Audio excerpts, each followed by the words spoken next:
Oh, vintage story. I had to log in just a short second ago to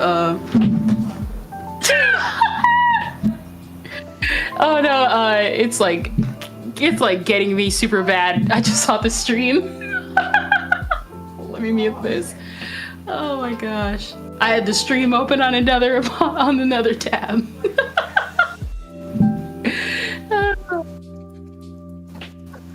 I'm sorry, chat.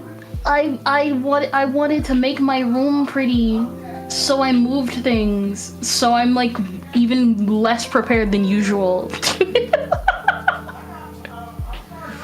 Oh my gosh. Let me see. Let's see. La blah blah.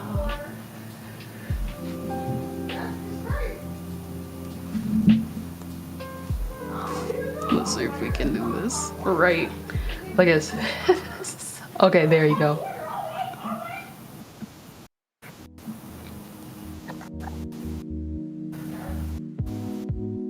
Yes, what is it? Let me... Just waiting for Kendra chat. It's like extra bad, worse than usual. Oh no. So hopefully, is that better? I just lowered the mic settings down a bit.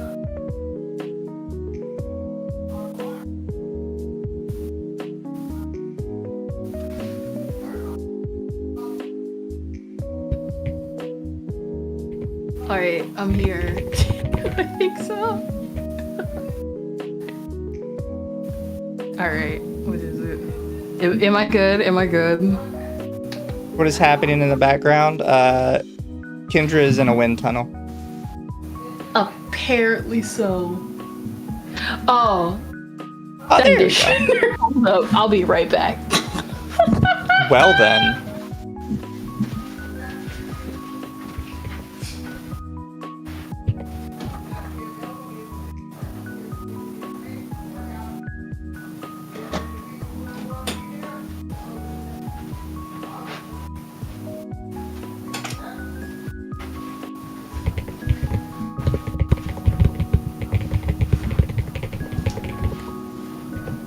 Gotta move Kendra around. I've got a lot of random stuff going on. Yeah, chat.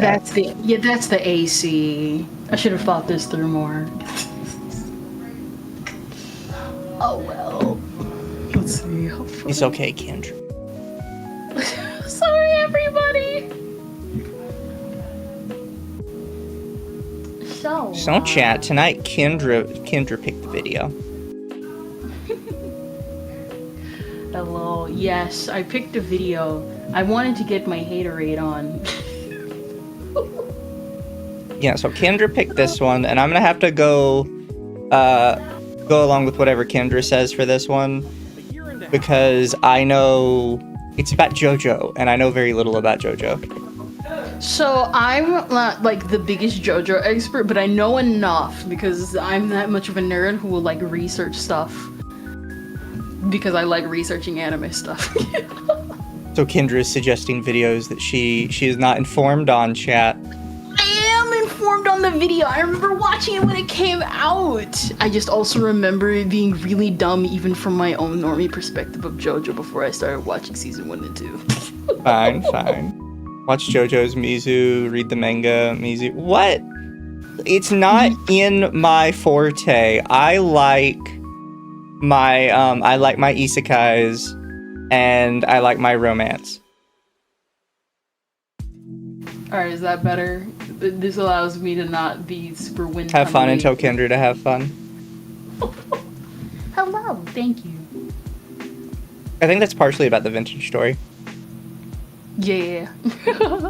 Robert asked me to log on to see if the server worked. Yeah.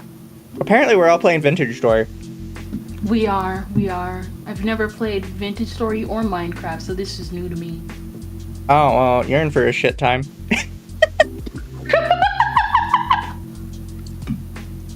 Dang. It was about this. Fair play. Well, Vintage Story is rough. Sometimes.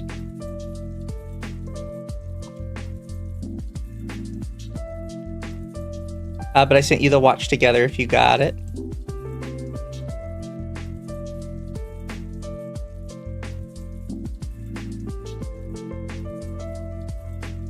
Have you been watching any of Twitter today? Because Twitter was melting down a little bit. Oh, she's muted. Oh no, I've been dealing with my own existential crisis within my own life. What's Twitter been melting down about now? Besides you getting canceled, of course. Oh yeah, I was in the news for that on Twitter. That was fun.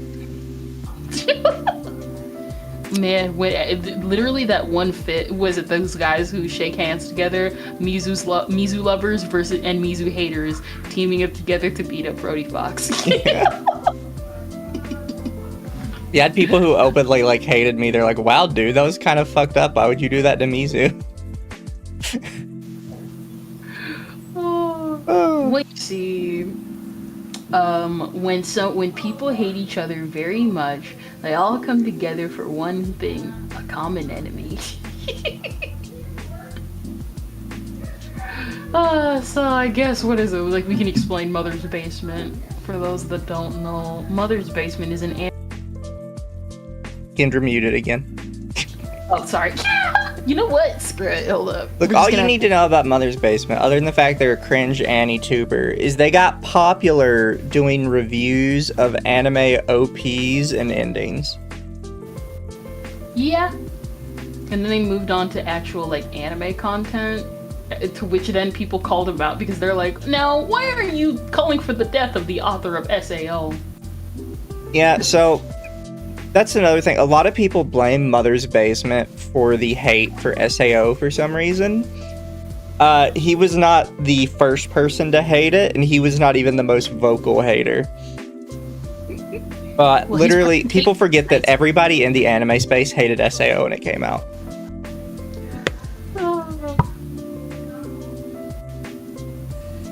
It's like Troll's Remorse, but like they're not even a troll. Yeah. Yeah. His only good review was of the Black Prince and the Wolf Girl. That was it. That was the only one, and that's only because I actually watched it. So he did get in trouble again on Twitter the other day because he was defending the Ghost Stories dub. Yeah. Now, listen, chat. I like the Ghost Stories dub. It's funny, but listen, I also like Dragon Ball more. So any Dragon Ball slander is not welcomed in this house. Yeah. So for some reason, he was trying to defend a shitty Dragon Ball dub. And he says, this is a fascinating example of the benefits of the loose 90s approach to dubbing. Less true to what Toriyama originally made up as he went along, but more effective in setting up the redemptive character arc that Vegeta eventually follows and makes him more likable.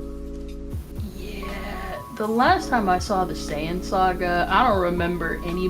The Saiyan Saga, not the Saiyan. Yeah, actually, the Saiyan Saga. The Saiyan Saga has been like repeated multiple times throughout like video game history, recap movies, recap games, and everything.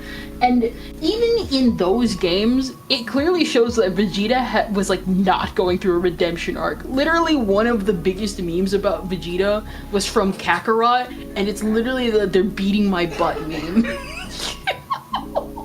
Well, I always Like, think about, I don't know if you've ever seen it, but there is a, have you seen the Super Hitler video? No, what? Let me see if I can find it really quick, because I think it's a really good example. The Super Hitler. This implies there's a regular Hitler. Okay, here, I will... Well, actually, you know what? I will just put it into the watch together. I think that's the easiest way to do it. Okay.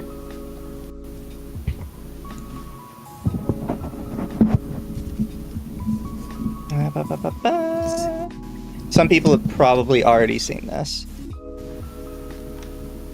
Got here as fast as I could. What's Oh, I forgot. Witch in the underworld, and the worst of the worst are slipping through the cracks. Is it Frieza? Cell? Even worse, him.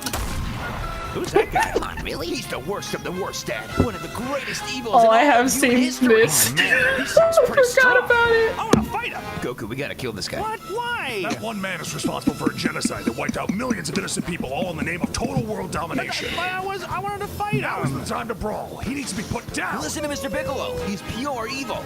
And? Yeah. Goku. What? Sorry, it's just, is it really anything new? Piccolo and Vegeta used to be all about that, right? Yeah, one time, sure, but that was ages ago. And Vegeta's committed like a billion genocides. Like, he's wiped out entire species off the map, going one planet to the next. He wants to wipe out half of Namek alone. Not bad. Look, all I'm saying is, Don't say it. all things considered, is it really that different? It's very different. There are levels in this, But Goku. Vegeta killed way more people than him. Like, in power level alone, he'd be like 10. Dad. Holy shit. And now he's got a wife and kid, and we're just kind of cool with him now. Don't be preposterous, Kakarot. I'm at least 30. Stop scaling. Goku, we had an entire world war just to stop this guy, all right? He's not just someone you can hit a few times and call it even. He stands against everything you and me stand for. Really? Wow. What side were we on? Huh? In the war. I mean, we're kind of Japan, maybe, sort of, right? Where did we stand during that? We should move on from this. Also, wasn't Bulma's family responsible for a lot of military tech back then? Wonder where that all went towards. Oh, That's the God. woman I married. Dad! Vegeta and I might have at one time been considered evil, but we've changed, in large part thanks to you. That man has not. Oh, okay. So if I fight him, maybe we could turn him into one of the good guys. No! Come on, it'll be like Vegeta. He could be a sea warrior like No, us. Goku, we are not heading to the group. You know, when I was sent to Earth as a baby, I was supposed to take over the planet and stuff, but then I hit my head and became all nice. Maybe he's like that. Just one good knock to the noggin will set him right. Dad, he's pure evil, okay? So was Vegeta and Piccolo. Hell, we fought side by side with Frieza for a bit, and he's like 100. What kind of map is Yeah, this? really, it's kind of gross. How would I beat 10? Is this really the hill you want to die on? Just mad that you're only half the... Serious? Using your guys' logic, if we're cool with Vegeta and the rest, is befriending this guy really all that crazy? Piccolo, say something. Gohan, I have no fucking idea how to argue that. I think I hate you, Goku. Like, really, I don't like you anymore. Goku, we don't have time to argue about this. People's lives are at stake. We've got to stop them. Okay, you're right. No time for hypotheticals. Let's get Yes! Thank you, Goku. And then when that's over... No. Hear me out. We kill him, and then after that, we wish him back, but reincarnated as, like, a small Indonesian child. Damn it. It worked for Oob. No, we are not wishing back Adolf Hilai just so you can find him and try to befriend him. Not everyone is redeemable. But he wouldn't be. He'd be relative. He'd be a totally new, unrelated person with a clean slate. But he'd still have powers. Exactly. But we can't. That would be wrong, right? Like, even if it's not him. Technically, it would be someone completely different. Goku, you're going to hell when you die. Well, I think that's Let's see just how strong you really are. This week's video is Okay, I saw like half of that because I remember now. I saw half of that. I did not know there was more to that. Yeah, no, it's a whole full 3-minute skip. That was amazing. Worth all 3 minutes. I just love the Vegeta is like, how am I only 10 Hitlers? And Piccolo is like, is that really the hill you want to die on? And he's like, you're mad you're only half a Hitler.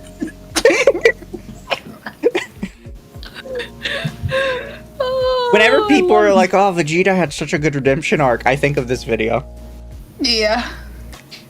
Yeah, it was like, Vegeta was on his way to redemption, proceeds to slaughter everyone on Namek, and then only feels bad for it, like, what is it? Vegeta only feels bad for it in new canon, so it took almost like 20 years for him to actually acknowledge, oh crap, I actually murdered like an entire village and I gotta kind of like help them for that. Yeah. This is why you can't like, and this was a problem with Steven Universe too, right? You cannot bring up Hitler in any sort of show like this. Because yeah, you can sit here and you can be like, oh, Hitler's the most evil man in history. Yeah, but like, he's not as bad as half your cast. And you want some of them to have redemption arcs. Like, you can't just be like, oh, well, you know, Hitler's a really bad dude. Yeah, so is, you know, Vegeta. Yep. Oh my gosh. But yeah, we Also- had Hitler scaling, and Jeff was like, oh no, that's, you know, the English dub did such a good job with Vegeta's redemption arc, unlike Toriyama, who doesn't know what the fuck he's doing. No, it was fly by the seat of his pants, guys. It was just he was just stumbling into Vegeta's redemption arc. Yeah, and then somebody replied, it's not the job of a dub to subjectively improve the material it's given. It's simply supposed to convey the material in a different language, and this example utterly fails to do that. And so Jeff decided that he was gonna choose violence and he was gonna die on his hill today. He says, Yeah. no, that's the job of subtitles. The job of a dub is to sell the given material to a new market by making whatever subjective improvements or changes the market demands, which Funny's Dragon Ball Z dub succeeded at spectacularly. Everyone loves the Ghost Stories dub for a reason. You know what's really funny about that? So how I got into Dragon Ball was Dragon Ball Z Kai, and that one was, and specifically Dragon Ball Z Kai in Nickelodeon, specifically Nicktoons. That was still an accurate dub, and all they changed were a couple of attack names due to, like, you know, cultural, like, what was already there, and removed all the swears, and it was like a super accurate script. So that's just a blatant lie. Yeah. So if you grew up on Dragon Ball Z Kai, you got the as most accurate script as possible, and you still got it's just not even like, it's not even comparable. This sounds like someone who just never grew up, or like what is it? They watched Dragon Ball when they were older just to watch it and not because they were interested in it. Yeah. Somebody mentioned that he's been coping ever since he lost the piracy debate. So you guys, here, I found it really quick. Let me see. God, why is it on Facebook? Why is it always on fucking Facebook? Because it's the only way to archive things that are long since deleted. Yeah, so for those of you who have never seen it before, Mother's Basement did a video called "There is no good reason to pilot legally available anime." This is currently what that video looks like. Video unavailable. Video contains content from Bandai Spirits Company Limited, who has blocked it on copyright grounds. Yep. Listen, it happens. Sometimes you just get a little quirky. Sometimes they get a little quirky at night. There's no good reason to pirate legally available anime. You can't even talk about legally available anime without getting fucking busted for piracy and copyright. So anytime he talks about anything, people just post this screenshot at him because it's funny. Chat, we don't pirate anime in this house. Video removed for video demonetized and removed for copyright. Listen, the only good we did was the one on Mabaraho, which, if you know that anime, it just needed. That one needs a modern day dub for different reasons.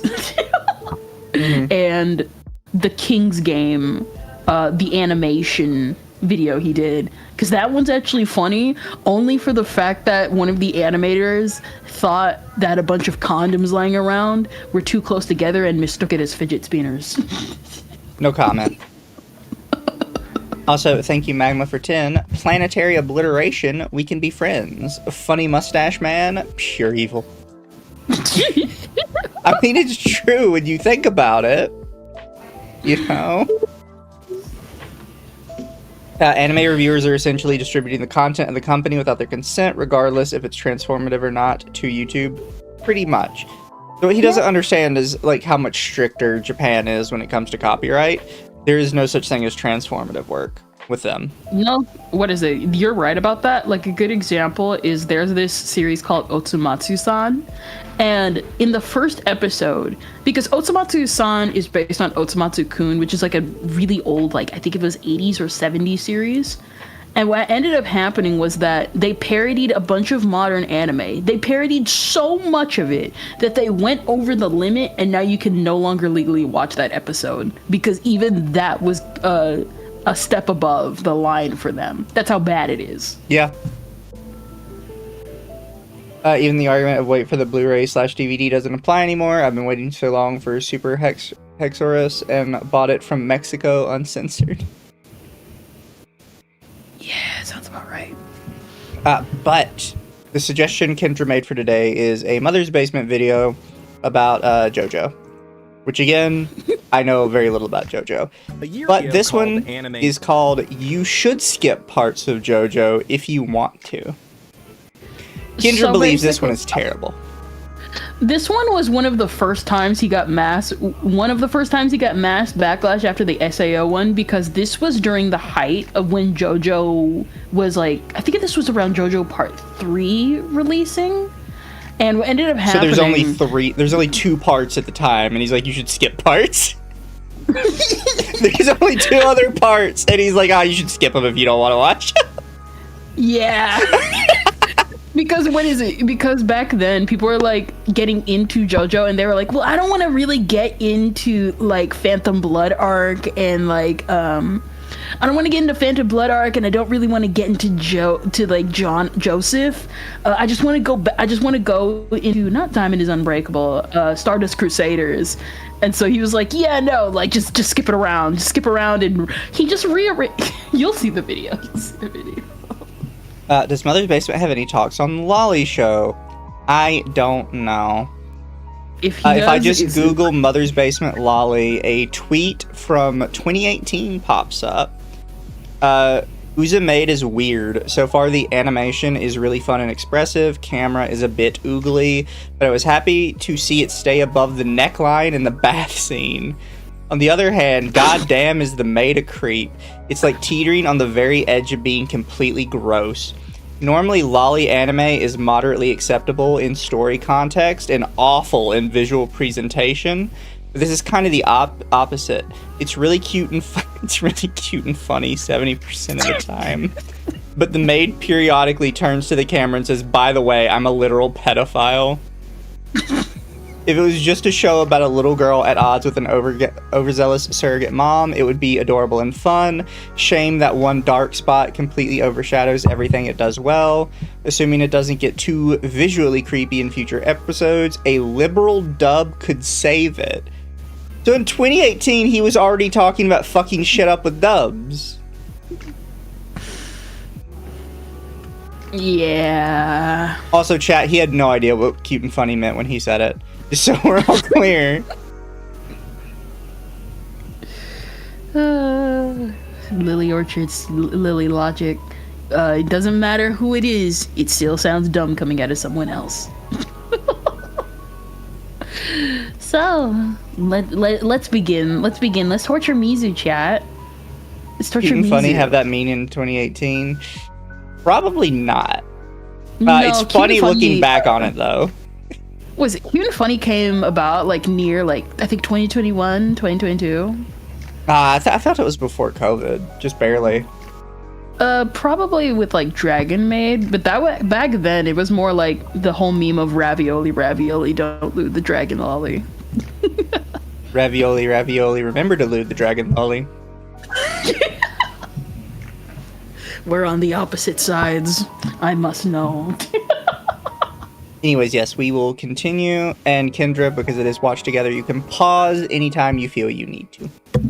Okay. Cheat sheet, where I gave a jokey summary of the first 4 parts of JoJo as a primer for the then newly released Part 5. The video... Okay, no, this was when Part 5 came out. Okay. Kendra's a little behind. Dang. It's been a while! Also, chat says opposite sides. That's called spit roasting. was mainly intended to make existing fans of the series laugh, but I presented it as a way for newbies to get up to speed on the basics so they could watch the new stuff weekly.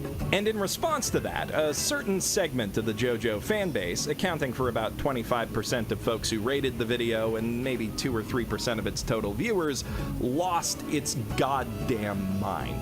You can't be around the JoJo fandom without at least being aware of the never skip parts meme, but I realized in that moment how deadly serious some of the fans are about it. So I can say this as somebody who really hasn't watched JoJo. The problem with people assuming you can skip parts is because each kind of part of JoJo sort of kind of follows a different group of people. So people are sort of under the impression that it's more like an anthology series and they can kind of skip around to wherever they want. But in reality, it's just the same as any other anime series in that if you start skipping parts, you're going to start missing context. What is it? Not only that, but so the first season of JoJo, which is Phantom Blood, that is the most that is the season everybody, people who say to skip JoJo always say to skip. Stuff like that is really important because even though it's considered the boring arc, and I know I sat through it, it is considered the boring arc. But the thing is if you do not watch something like part 1, you are not going to understand part 8. Not part 8. I'm pretty sure it's part 7 with Steel Ball Run that's coming out soon. Yeah. Like stuff like people always say skip it until you then until it becomes relevant later, and then it's like, oh, it's like, what is it? It's like the Skypia debate where everybody's like skip Skypia, and then they find out, oh yeah, Skypia is the most important part of One Piece. Yeah. Everything goes back to Skypia. Yeah, well, people also don't understand that the only time, quote unquote, skipping parts of something is considered acceptable in really any kind of media is really just with long-running shonen. And really only the big 4, in my opinion. DBZ less so, but Bleach, Naruto, and One Piece get recommends to skip because there's a lot of filler in them. Less so One Piece and Bleach, more so Naruto, because Naruto had a lot of problems when it was originally coming out. Yeah. But it's because you can skip those filler episodes, it does not affect the overall story, and in some cases the filler episodes don't actually make sense for the characters. because sometimes they were just written by like a secondary writer to fill the slot for the weekly release. You know what I mean? What is it? Pretty. Yeah, like what is it? Like one of the series I used to watch was Fairy Tale, and Fairy Tale had a lot of filler. Some of it was really good, but the problem is that it'll like conflict and change people's views on like how people perceive certain characters, because that's not happening in the manga. It's just extra content made by like a third party. Like a good example is one of the characters I hate is Lizana. She's a character of the main, she's a side character. She's the childhood best friend of the main character. And in the manga, she was dead. So somebody on the staff, when the anime came out, was like, all right, we're gonna make some Lizana type content to like make people endear to her and stuff, like show how important she was to Natsu. And then the author was it? And then the author was like, man, you guys really must like Lizana content. I'm just gonna bring her back. And the director was like, why would you do that? This was only supposed to be for like filler stuff. Well, now we gotta actually like not retcon anything. So, oops. Yeah, pretty much. But yeah, it's filler really only works for like the big three, pretty much. Even like more modern shonen doesn't have as much filler anymore. It's kind of like a... Yeah. It was a product of its time. And for a long time, I felt really... Oh, sorry. No, you're good. Oh no, I was saying, sorry. What is it? I was saying like back then, because everything was like not seasonal, because it used to just be like continuous run forever. Now it's like, oh well, we can just take a break. Yeah, now they have seasons. So yeah, that was a thing then. This is like just an actual straight shot series, and he's like, just skip bits of it. No, you'll see what he really means. Bad about how I made that video. I do think it's okay to start JoJo at whatever part you want, but by choosing to introduce it as a thing to help new viewers do that, instead of, say, a refresher for existing fans, I'd inadvertently created this rage-inducing 45-second barrier that was stopping the people who'd probably enjoy the jokes I was making most from getting into the video at all. But then, about a week ago, when those give-a-take that'll get your blank card taken away tweets were doing the rounds and a JoJo one popped up, I decided to say it's still okay to skip to a part that interests you. After reading some, to be clear, not all, of the responses to that tweet, I stopped regretting the intro to that video. I realized that what I'd actually done was taken a bunch of objectively hilarious Joe jokes and with just a few words of framing rendered them completely inaccessible to the kind of JoJo fans who say other people don't deserve to enjoy the series at all if they don't watch or read it the right way. And there... What are you saying? I'm not even sure you know what you're saying at this point. Like, you're just talking to hear yourself talk. Like, that's what I was literally gonna say the same, because I'm like, okay, you lost me at I regret the intro of this video. And then he goes, after I made that tweet, I didn't regret the intro anymore because it made it inaccessible to people that would actually get the jokes. I'm like, what? You don't regret it because you realized it alienated the literal target audience? What are you talking about? It's almost like the whole point of making JoJo jokes is so that people can get into JoJo to understand the jokes. I don't know what he's talking about. Like, I think he's lost. There's something poetic about that. I don't like gatekeepers. In my opinion, which is also a fact, the only people who really aren't real fans of things are the ones who actively try to get in the way of other people enjoying those things on their own terms. So you're a gatekeeper. I was about to pause. Oh my gosh. Because people always do this thing where they're like, I don't like gatekeepers, so that's why I think we should gatekeep these specific people out. And it's like, do you hear yourself? Do you know like what you just said?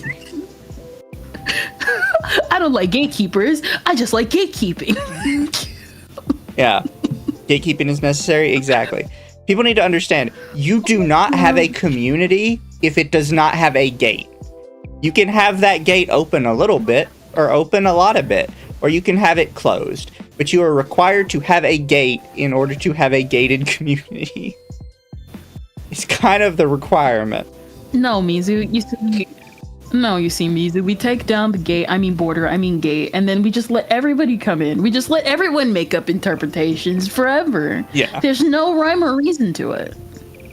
And then anytime somebody says they hate gatekeeping, I'm like, so would you want your community completely filled with K-On! Fans? And every time it's like, no, I wouldn't want them. They're racist. Like, so you believe in a gate. Because you want to gatekeep that group of people out. It's like, well, that's different because they're bad people. It's like, I think you're bad people. So that justifies my gatekeeping.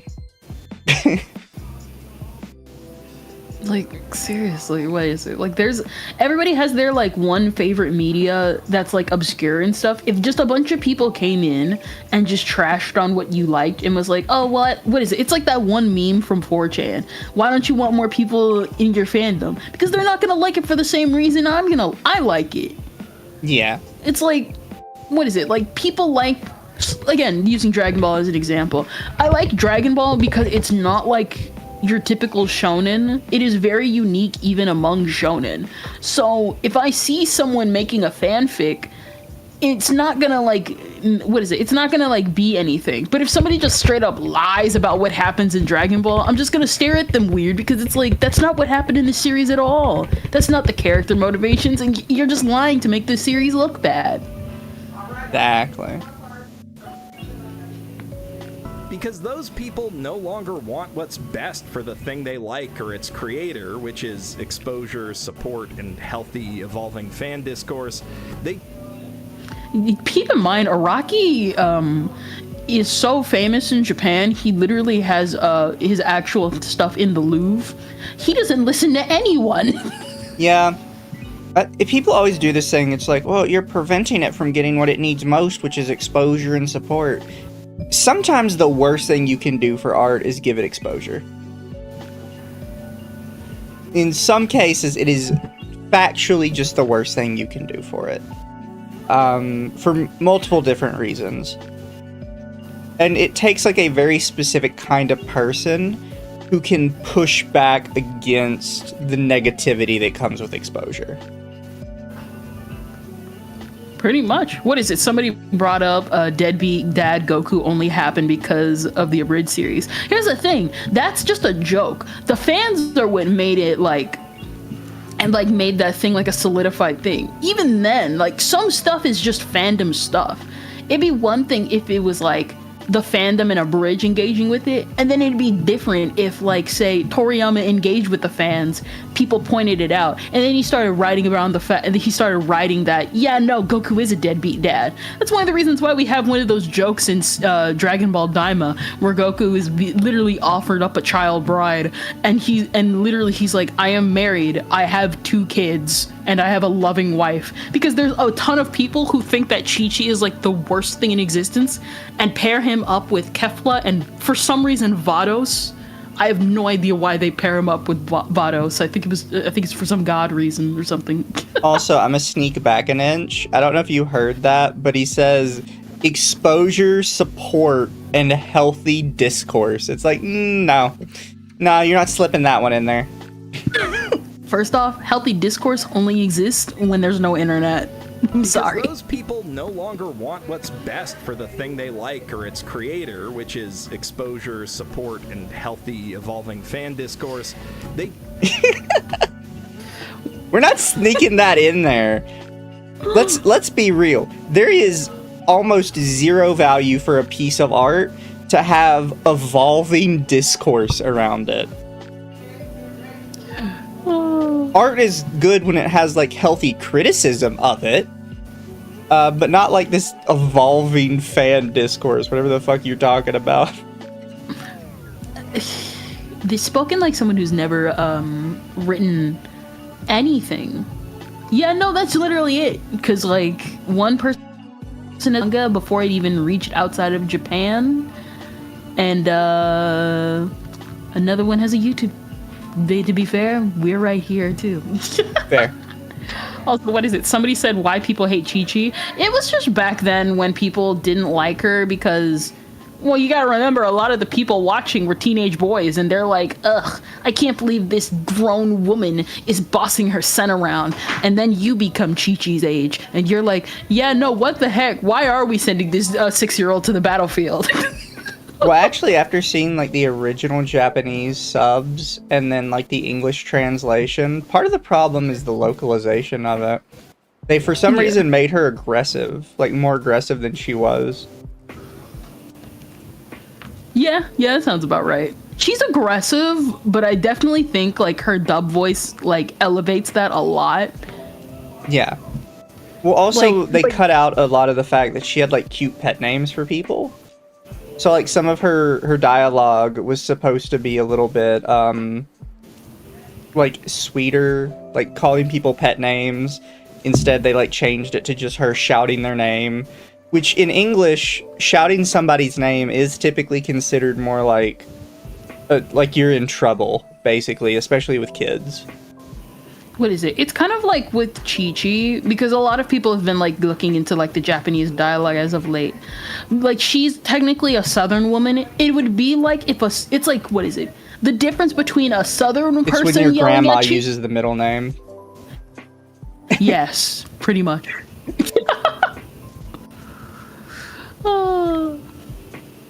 Just Now wanna let's continue turn the pain. space around it into their own unchanging personal comfort zone. Now, of course, not everyone who objects to skipping parts is like that. Some aggressive JoJo fans, maybe even most of them, just want to make sure that people who get into JoJo's Bizarre Adventure get the maximum possible enjoyment out of it. They want to make sure they get into it for the right reasons. So basically, he's saying that the fans are okay, except those fans. Yeah. So for some reason, he's like dividing gatekeepers and fans into like two different categories when they're the same. Yeah.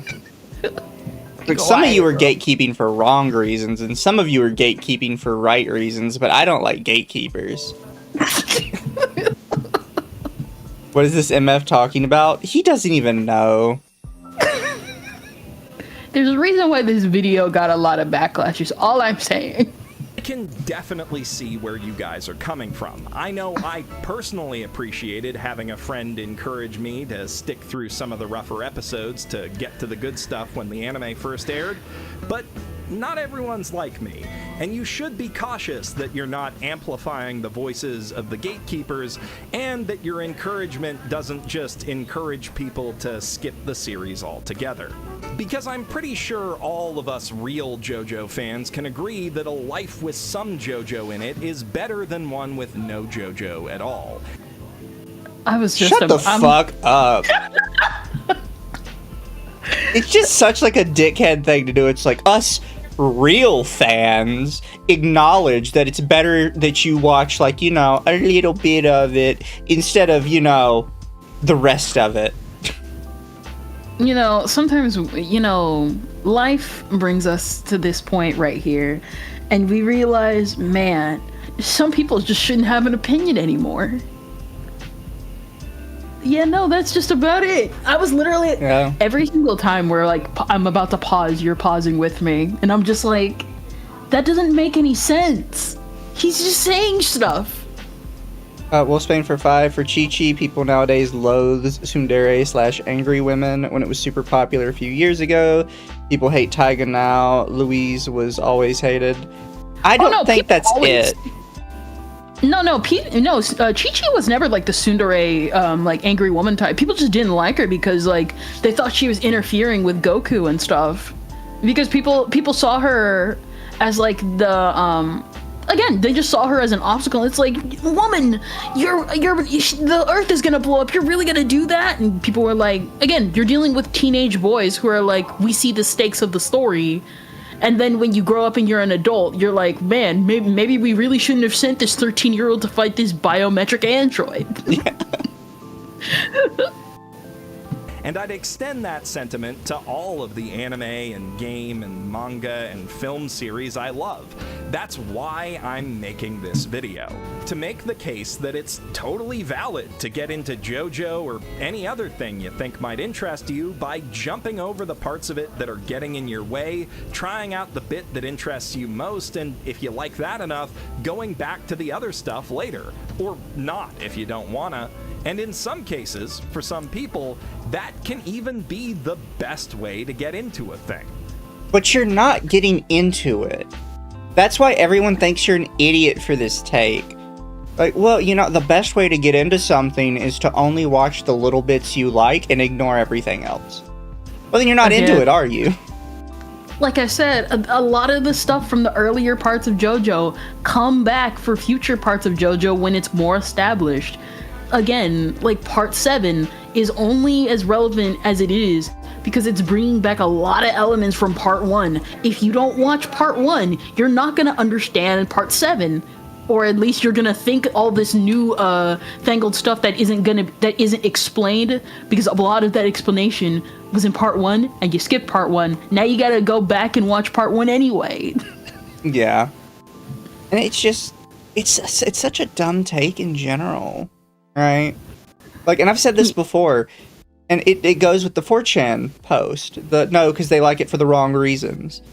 You like it for the wrong reasons. You are just here to see, like, your exciting action scene. You don't give a shit about the characters. You don't give a shit about the lore. You don't give a shit about any of it. You're just here for the action scene. Or I guess in JoJo's case, you were in it for the memes. Yeah.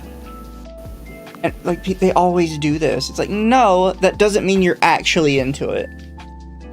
Like, it's okay to not like certain parts of something, right? Like, nobody would say that it's wrong for you to be like, I don't really like this episode of this show. And then be like, oh, well, you're not a real fan because you didn't like every single episode. But when you can count on, like, one hand the stuff you do like about the show, rather than the stuff you don't like about it, I think it's safe to say you don't like it. Yeah, pretty much.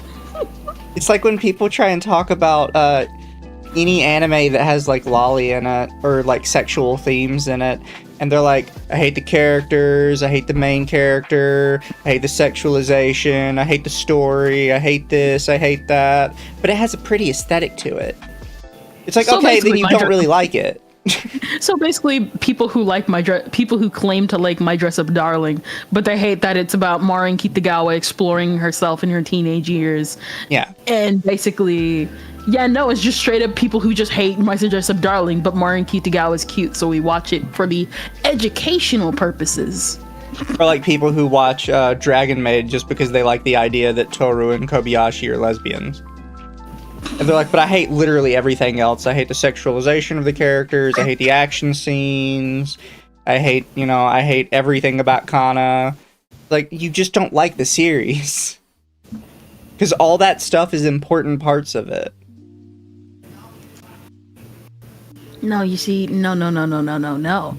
For you don't understand, we watch this for educational reasons. I like the rice, but hate everything else in this Mexican dish.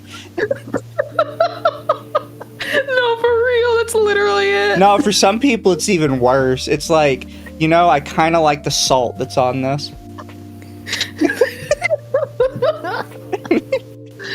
I like the salad, but I hate the fruit salad. No, imagine if somebody was like, I really like the lettuce, but this burger tastes like shit.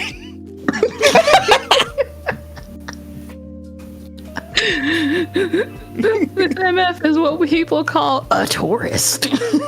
Oh yeah, no. Here's the thing. They get Chinese takeout, but only want the fortune cookie. That's really it, because they're like, the fortune cookie's exciting. It's got like a little fortune in it. It's a fun little gimmick. And technically, I don't even have to eat the fortune cookie. I can just get my little fortune out of it.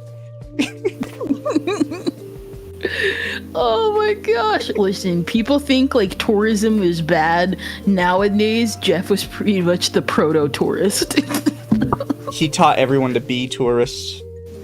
Oh, pretty much. And told everyone it was okay to be tourist. Number one, this is it. This is the truest statement ever.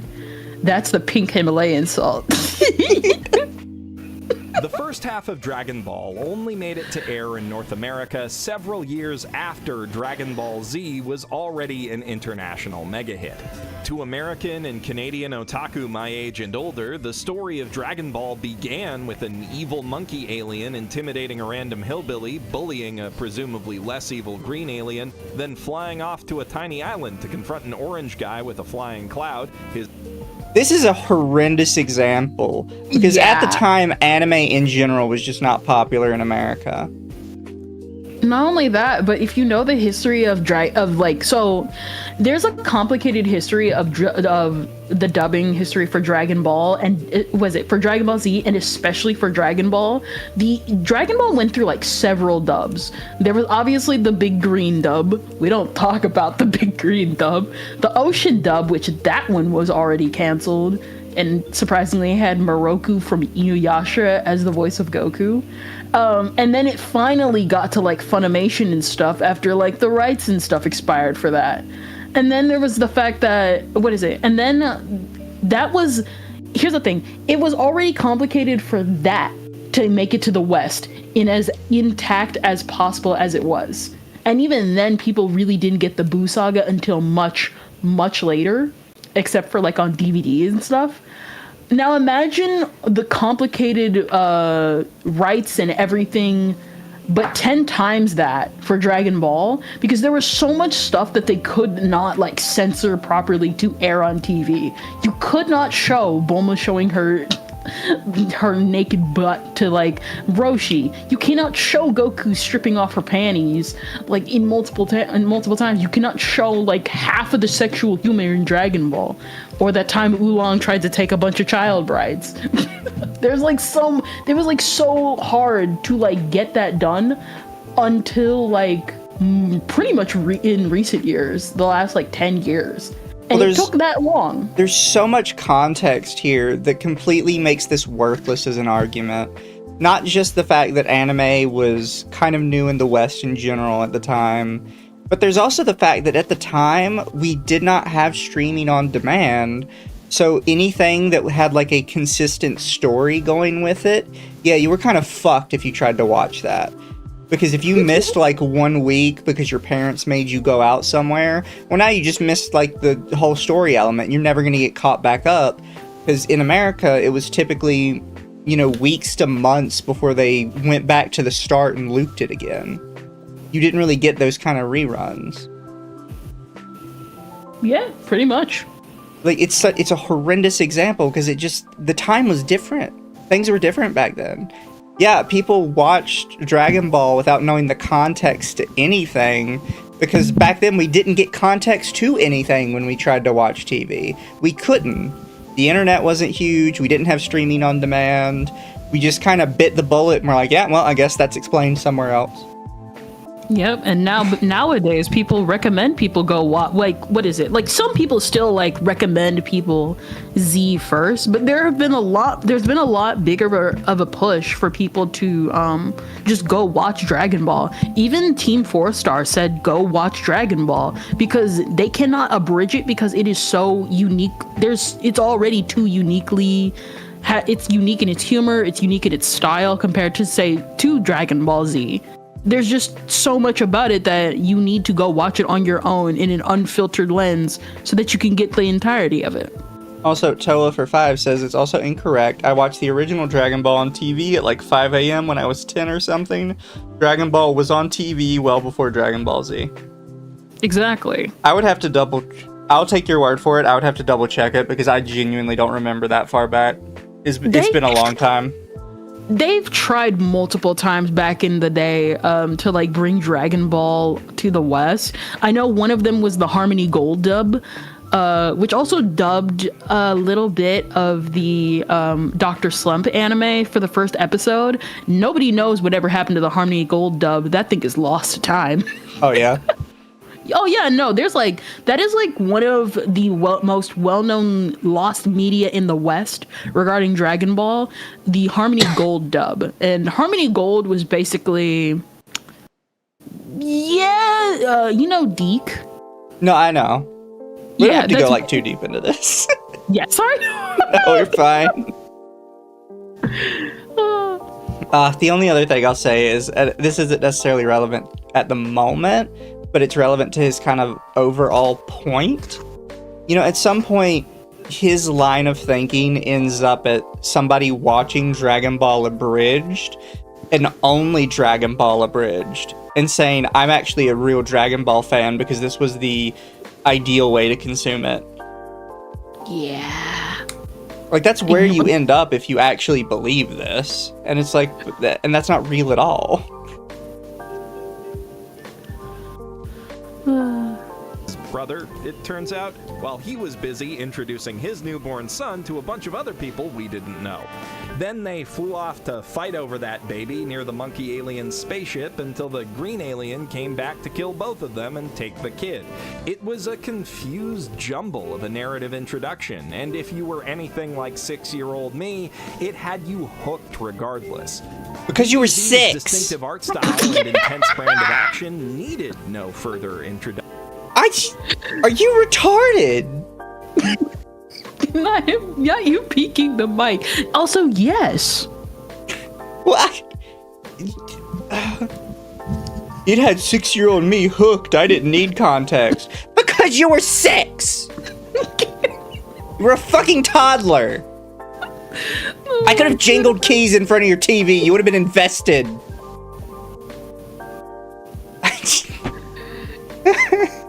It's such a retarded argument.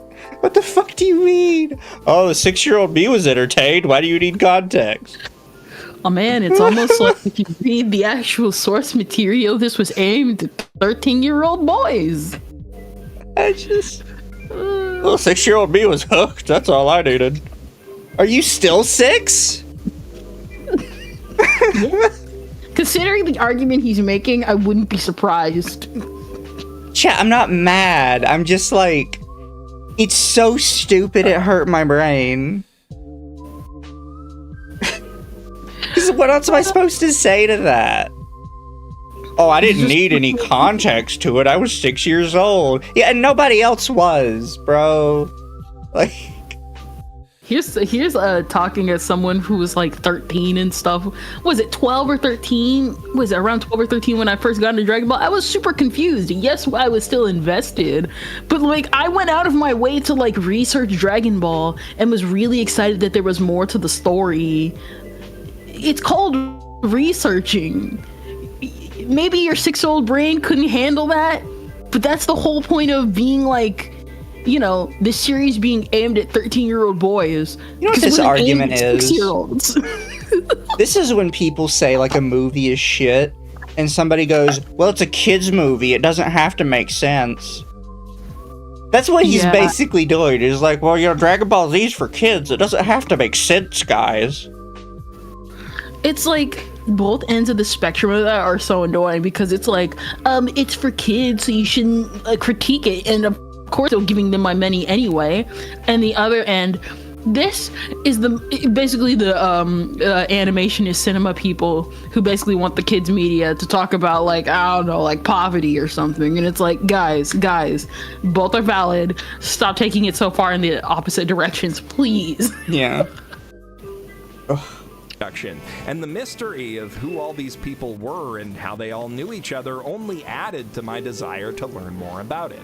And I didn't need to know much about them to grasp the essential elements of the weird monkey alien family drama that was unfolding before me. Because you were 6. To understand the threat posed by the even more powerful monkey aliens who were coming to do an invasion and get the magic wish balls, which because are you were apparently 6.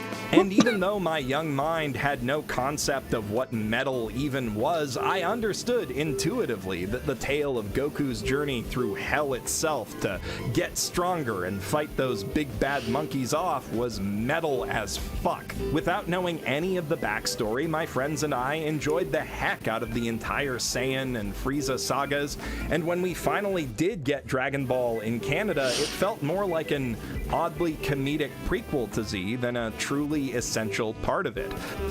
Yeah, which is why watching shit out of order is bad, because that was a build-up to what came later. And now that you've watched it out of order and you're going back to the original, it doesn't make sense. It feels like a completely different series because it was supposed to be watched first. You're arguing against your point. Oh yeah, no, he's Canadian. I'm not out of line though, right? You know what I mean? No, you're right. Same thing same thing happened with when I started getting into it. It is a completely different experience. And if you don't understand, like, you got to understand, like, when this came out, there's just so much to it where it's kind of like, guys, at some point you kind of just got to take it as it is, and you got to understand the people and adults around us were kind of stupid for airing this stuff out of order, even if it was for censorship or just licensing reasons. They just did it just because they could make money. That was it. It was not to literally, like, satisfy you as a child. That's it. He doesn't understand, like, actual narrative pacing. Because I didn't watch Dragon Ball Z when I was younger. I watched Naruto. So I would like to imagine starting Naruto at the Chunin arc, where they actually at one point crush a dude into a shower of blood, which is admittedly pretty metal, right? Yeah. But then you start at the beginning of Naruto, and the beginning of Naruto is kind of like a borderline slice of life show. Like, even his first big battle in the show is him transforming into a bunch of naked women, and it's meant to be very comedic. It's meant to be very funny, even though the undertone is really dark, because the guy attacking him hates him at, like, a core level and wants him dead. But it's without that, like, if you're younger, you don't really get that. You're just like, oh, he's just the baddie of the week kind of deal. Yeah. And Naruto doesn't really make a turnaround until they're traveling to the Hidden Mist Village and they get attacked, and he's like, yeah, no, you could legit die if we don't get the poison out of your system, and he, like, stabs himself in the hand. And that's where the series starts getting, like, slightly more serious. But if you don't start and have that build-up, that narrative build-up, it's not really a twist or, like, a turn for the series. It's just like, wow, all this, like, start of the series is slow and weird, and it doesn't make sense because this isn't what the rest of the series is. It's a narrative build-up, you retard. And that's why you can't skip shit. Yeah, what is it? Like, same thing happened. Like, you said, like, starting at, like, Shippuden. I actually almost did start at Shippuden because, like, Disney was airing it at the time. And I always talk about how, like, they were airing Naruto the last movie. And there was this one scene that freaked me out because I was not used to something like that. It took years for me to get into Naruto to fully understand the context of why that even happened. And it was that one scene where the thing was crawling up a guy's hand, and it freaked me out. And it's like, oh, now with added context, I understand what all this means about Naruto. Did I like it? It was kind of but I actually understood. You cannot hop into, like, the series. It's like hopping in to a trilogy via the second movie and then watching the third movie and then being like, there was no explaining. His first battle, Naruto used the Shadow Clone Jutsu, but then he transformed into the naked woman, the sexy Jutsu. And it was supposed to show that, like, he can do stuff in his own Naruto way. Like, even if he, like, spends all this time training and working to be better, he's still gonna do stuff like Naruto does. Lum Lum not feeling well tonight. She's just busy, I think, because she didn't reply. You guys joke, but that scene actually genuinely traumatized me into not watching Naruto for like 4 or 5 years. The only Naruto movie I like is The Stones of Gelel. Okay. What is it? I'm not really well versed into Naruto. Like, the last movie, I only know about because Disney was, like, pumping it out, like, being like, come on and watch Naruto, guys. We have Naruto now. And then, and then shortly after that, they stopped airing it because, like, they had to censor so much because they were airing Shippuden. You know what's really wild to me? So, I'm assuming you've never watched the Stones of Gelel Naruto movie. You cut out. What happened? What happened? I'm assuming you've never watched the Stones of Gelel Naruto movie. I have watched all the way up to the beginning of the Chunin exams. So, Stones of Gelel, Naruto for some reason ends up fighting like medieval knights. And they're in like a giant moving tower. And towards the end of the movie, they all turn into, like, demon harpies or something to fight Naruto. It really is, like, proper shonen. The funny part of Stones of Gelel, though, is it actually, even though it came out before Shippuden was a thing, it spoils, technically, the ending conflict of Shippuden. Because the big, the big idea that the big bad in Stones of Gelel was he was pitching this idea of creating a utopia, of like forcing a utopia on people, and Naruto opposes it on principle because people would not have a choice. They would be forced into living this utopian life, and it wouldn't be real. It would be fake. It'd be like a dream, which is literally the ending conflict of Shippuden.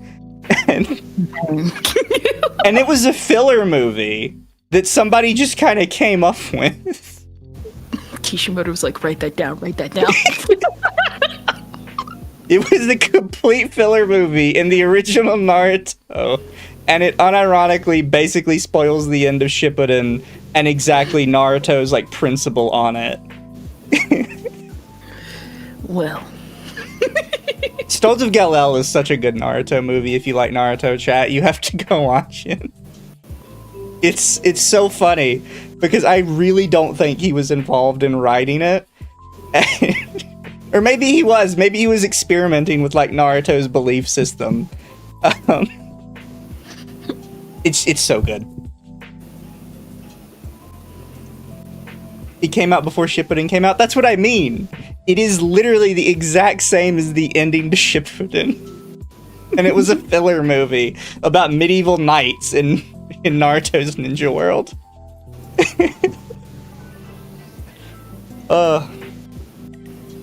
While I personally enjoyed it immensely, a lot of my DBZ-loving friends never liked or finished the original. And given that they still followed Z for nearly 300 episodes, longer if they gave GT a shot, made fan content around it, and played a lot of the video games, I'd still call them all hardcore Dragon Ball fans. Yeah, but nobody cares about your opinion. If they didn't like Dragon Ball because because it had a tonal shift, it's probably because it was just aired out of order. Yeah. And you just couldn't understand it. That's reason. it. Yeah. Nobody watched Dragon Ball is a meme in the show's fan community, and there's a reason. What? Okay, so there's like a bit of context to this. So back then there was even now, there's like a meme about how people will watch Dragon Ball Z and then they'll be like, have you watched Dragon Ball? And it's like, yeah, I watched Dragon Ball. And it's like, no, have you watched Dragon Ball?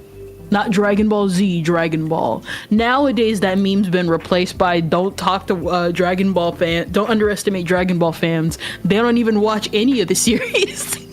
Fair.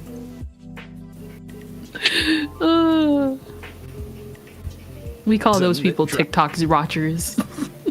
Dragon Ball Abridged was able to start in the middle of the story with nobody complaining about it. This chaotic... Because it's an abridged series. And that's because they also grew up with it, but even they literally tell you, like I was one of those people who would always like follow all of like Team 4-Star like everywhere. Every single time they would always say, go watch the original Dragon Ball. Yeah. Like They started in Dragon Ball Z because everybody else grew up with Dragon Ball Z, and they still tell you, go watch Dragon Ball. Yeah. Like, oh my gosh, he doesn't get it. Well, then he's like, well, people are okay with this completely fan project skipping it for their thing. It's like, because it's a fan project, dude. Like, I don't understand why you don't understand context to this stuff. Because context is hard, Mizu. In medias res introduction is just part of what DBZ is within our pop cultural context now. And considering how many people love Dragon Ball Z, considering the wild, nigh unprecedented global success it's enjoyed and continues to enjoy, and the sustained cultural impact it's had in North America in particular, would you like to note the fact that he started this by saying everywhere else in the world had already watched Dragon Ball and already, like, had become a sensation everywhere else, just not in North America? And then he's like, and there's a reason Dragon Ball Z is so popular in North America to this day. It's like, yeah, but every other part of it was popular everywhere else. It's almost like it was advertised as a comedy, and then they started getting more action-pumped ads when they got to the action stuff. Because kids like two things on TV, action and comedy. Imagine watching Hitman Reborn, skipping the daily life arc, the first 30-ish episodes of the series. What is it? I have not seen Hitman Reborn, but I do actually know about what they're talking about. The first arc feels more slice of life. Then it starts really picking up, like, later on. Yeah. It's hard to argue that that was to the series or the fans' detriment. Funimation banked on the idea that young Americans would enjoy the series more if it just jumped right into the action, and they were clearly right. You don't know they were clearly thing. right because they didn't try the other way. Just because it's true that people liked Dragon Ball Z doesn't mean they would not have liked Dragon Ball if you would have played it. Not only that, but that's not a Funimation thing. People have been trying to dub this series for years. Funimation was just the last people to get it and were successful with it. Yeah. Oh my gosh. This is so stupid. And that wasn't just some happy accident. The whole reason that Dragon Ball has two big status quo altering time jumps built into it, and the reason that it's broken up between those jumps into distinct sagas that focus on self-contained villains, is to allow new readers and viewers to pick the series up in the middle without feeling totally lost. First off, that's a lie. The reason why we have two big time jumps in Dragon Ball is because Toriyama was like, I want to watch Goku grow up, and the editors had to fight tooth and nail to not let that happen. They lost, and he got to make Goku grow up. That's literally it. Yeah, like, this is such a stupid argument because A, you don't actually know what the guy is thinking when he did this. But B, that doesn't mean anything. Like, oh, he added a time skip because he wanted people to be able to skip the whole series and start it at the new time skip point. It's like, but you won't understand what's going on if you start at the time skip. Because everybody's going to be talking about all this other shit that you don't know about. I think a fantastic example is both One Piece and Naruto. Nobody says, like, start at Shippuden, right? Or start at the One Piece time skip, really. Because if you start there, you're not going to know who anybody is. Like, Luffy just goes and meets with all his friends again after the time skip. And it's like, okay, so he just knows all these people, I guess. And they're all wild and wacky characters because anime, I guess. Like, that wouldn't make any sense. No, we're just gonna skip. We're just gonna skip all the way to the Grand Line. We're just gonna skip all the way to Punk Hazard. We're just gonna introduce Brooks. You're not gonna know who any of these people are. Laboon, who's that? Yeah. Like, you can't just say, like, oh, well, people do time skips, so you can start at the time skip. No, that's stupid. The point of the time skip is so the author can move the story along super quickly and, like, justify doing big changes to the world. Because some authors, admittedly, get a little bored when their world feels a little stale. And they're like, I feel like I've been in this spot for a while. I kind of want to give my characters an excuse to go do something else. So let's do time skip. Out of necessity, it was designed to be discovered out of sequence. So is... I'm gonna lose. What makes you think that? I'm gonna lose. I can't do this, chat. Dragon Ball was designed to be watched out of sequence. No, it wasn't. Because it's literally... So here's a fun fact. So only in the anime sphere is the series divided up in name. The only time in the manga sphere, Dragon Ball is still called Dragon Ball from beginning to end. The only time Dragon Ball is called Dragon Ball something is Dragon Ball Super. And even then, that's because Toriyama came back. And you still have to go watch the movies and stuff to get further context with certain series. Like, oh my gosh, I think I'm gonna lose it. He doesn't understand, like, most stories are still linear.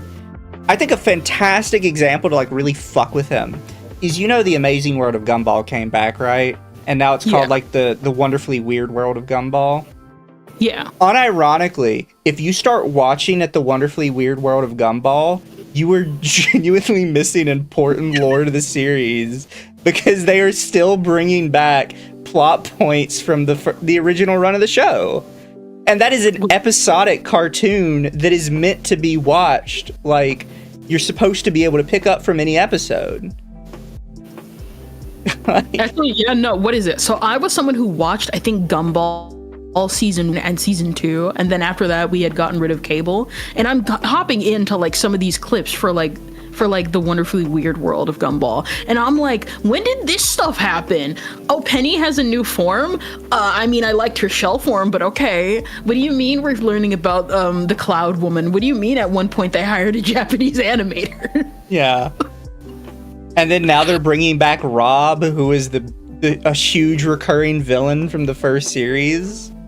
Like, and that is meant to be a child series that is episodic in nature, so kids can kind of pick it up wherever. And even then, that show still has lore that you miss out if you watch it out of order. I would have used Gravity Falls, but Gravity Falls is a lot more strict with its story than a normal episodic cartoon. Especially towards the final season. The final season, they get really strict. Do you guys not know that Gumball has villains? You know, there's a whole character called Rob that at one point tried to destroy the entire fabric of the show. And was it Rob? Oh, sorry. So everybody's seen it probably, but there's the famous ending to Gumball where they bring in a real life man as the principal of the school, and he's trying to force people to be real life people. And it's revealed at the end of the episode it was Rob who was trying to save everybody. And it's a meta joke about how when a cartoon dies, the only way it really gets brought back is as a live action. And he was trying to turn everybody into live action characters so they would live on in a new series. But everybody turns back anyways, because it would, the message is it would ruin the point of the show. It would ruin the artistic integrity for them to do that. And it worked out for them. They came back. And the new series is actually pretty good. It's pretty fun. What was it? They were going to do a movie, but they were like, nah, let's just do a TV series. Yeah. But it's just to point out that like this whole argument is like, oh, just watch it in whatever order you want. Even for some episodic cartoons, that doesn't work. He's just dumb. It definitely doesn't work for like these story-heavy series. Was it King of the Hill? Prime example. Yeah. Was it? I've never seen King of the Hill. I remember there were clips circulating around when the reboot came out. Oh, we gotta make you watch it. It's so good. Was it even those clips? I felt like I was missing out on so much, and also realized that the series is actually really, really interesting. I was just 6. Yeah. It's pretty much just what the common consensus every time I look anything up from King of the Hill online. It's like, yeah, no, this series is actually really good. You were just 6. It was actually good for me when I was 6 because I'm like very heavily Southern and my family is. So for me, it's like, that's like my grandfather, you know? Do you mind talking to everybody for a minute? I just use the bathroom. Yes. Chat. You're gonna chat, give me money. Kidding. I do this with literally everybody. I've done this with Akko too. But this is it's so bad because I'm like someone, so like I've like talked to you, I've like said this story like multiple times. Like I got into Dragon Ball because of Dragon Ball GT. Not a lot of people like GT, but I got in because of GT. My thing is that when I got into GT, I like was so uninformed about the series because, well, the series is supposed to be about Goku. What is it? I got into GT, and then because at the time Dragon Ball Z was airing on TV, but I used to hate Dragon Ball. But a kid like brought it into like my class, and then like I got in via the baby arc. There are some crucial moments from one series where you want to go into where you want to hop from a starting point in the series and then you want to go back to the beginning. If I knew Dragon Ball was airing at the time, I would have hopped in via Dragon Ball and I would have gone down the road all the way to Z because that was what was available on TV. But you know, sometimes people just think they have an opinion. Pan should have gone super. Oh yeah, that was the biggest debate of the time back in the day. What is it? Back in the day, everybody's saying like Pan should go super. I saw someone slip in that GT is GT over super. No, only because of the Black Star Dragon arc, because there were some really good moments, and then there was the mole. Like, say what you want about Super, nothing will ever beat that stupid mole arc during the Black Star Dragon Ball saga. I hated that so bad. Omega Shenron was a beast. Listen, he was. Can I be real with you? I kind of didn't like Omega Shenron, at least compared to the other Shenrons. He just seemed too generic, big bad. I think it was the mustache. I skipped Super back in the day. I will agree that Goku was definitely an absolute moron back in the day, but... I'm back. But... Oh, hello. Are you enjoying talking about Goku with people? Yes, I am a Dragon Ball fan. Can you tell? No, that's fair. Did you expect this JoJo video to devolve into just Dragon Ball? Considering the fact that what started this was his really bad, dumb Dragon Ball tank, which apparently, what is it? 18, 19, 20, 22, 23, 24, 25, 20... Over 9 years later, he's still spouting the worst opinion, so it's not like... It hasn't really even changed. We're going 10 years and we're still dealing with stuff... Nah, fair. Like this. Oh my gosh. Which form is your favorite? Can I be real with you? Regular Super Saiyan. It's classic. Every TV show There's just something about the way old animation makes it look Before the good. existence of streaming platforms, that was just how you found new shows to watch. So you do know that it's a different context because back then we didn't have a choice. Oh. Why would you even bring that? You know, back then we didn't have a choice. We didn't have streaming. Yeah. Do you think that might have affected the fact that people didn't care that they were missing context? Because people were always missing context. Idiot. Surf around until you saw something that could hold your attention, enjoy the self-contained elements of that episode's storyline, and then, if you liked it, you'd keep following the series, trying to piece together whatever you missed until a rerun or marathon came along to help you get caught up. Shonen Jump's entire business model is built around the idea that readers will buy the magazine to keep up to date with a series they already like from TV or tankobons, and then check out the other stories printed alongside it because, hey, they already own the whole thing and they may as well get their money's worth. That's why they're always cycling in new series, but it's also why every successful long-running Shonen Jump story is broken up into discrete arcs and sagas with self-contained plot lines and unique supporting casts. These series... No, it's not. No, I literally was about to say, number one, no, they expect you to go back to the beginning of 2 because that's how they get volume sales. Exactly. And it's like, what are you talking about with this? That's why it's divided into distinct arcs. No, every story is divided into extinct arcs. Even the traditional, like, hero story follows a traditional 3-act setup. Like, anime just calls them arcs, but in, like, regular stories, it's a 3-act thing. What are you talking? Nah, just jump into Act 5. You'll understand the ending. Oh, he's so dumb. Holy shit. Also, I haven't seen Yu Yu Hakusho in years. I have not seen it at all, but I've heard it's pretty good. It is. There's some wild parts in it, though. Need new readers to stay competitive, and these arcs and their new characters give those readers a chance to enjoy a more digestible part of the story in the hopes that they'll eventually be hooked enough to go back and binge the rest or just keep going from there because, again, they're already buying the magazine for One Piece or Haikyuu or whatever. They may as well.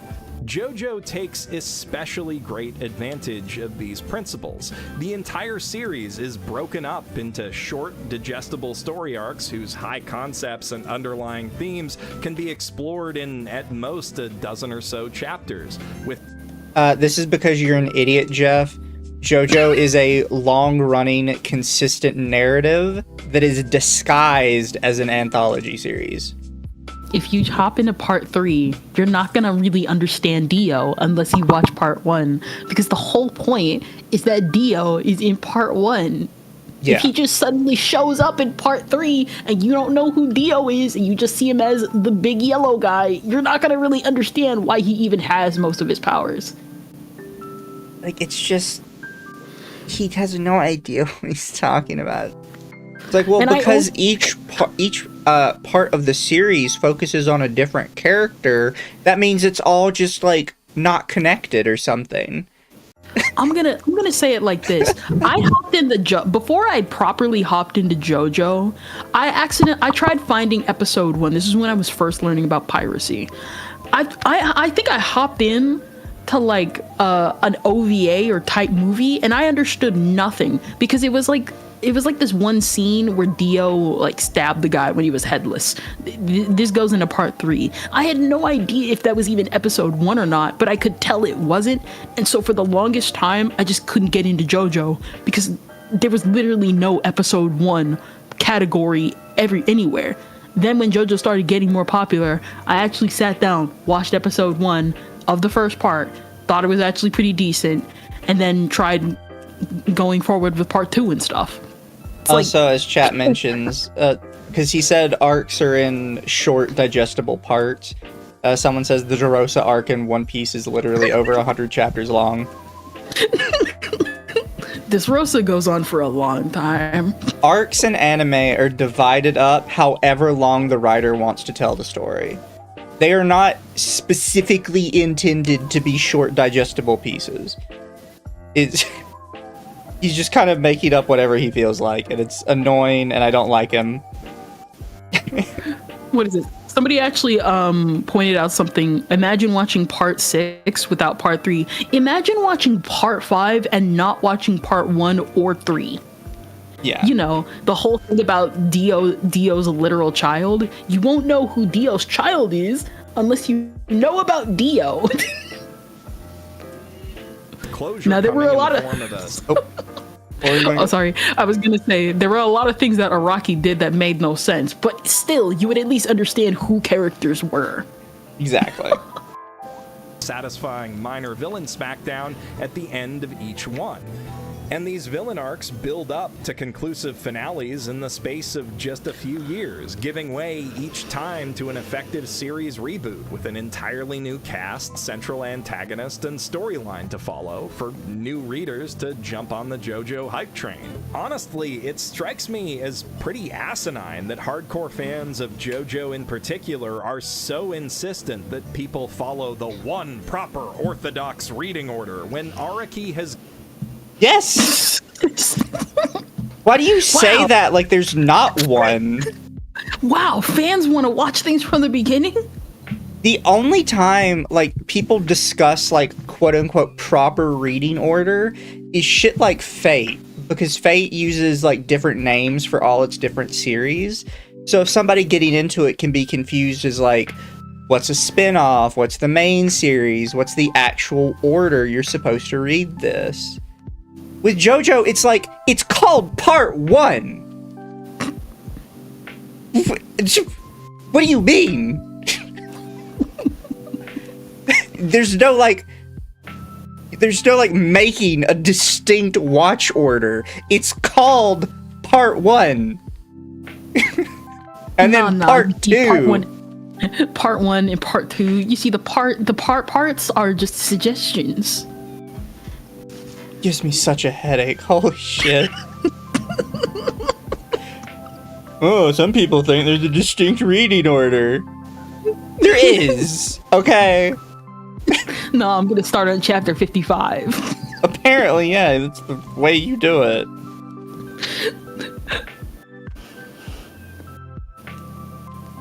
God, I hope someone kicks him in his taco sometime.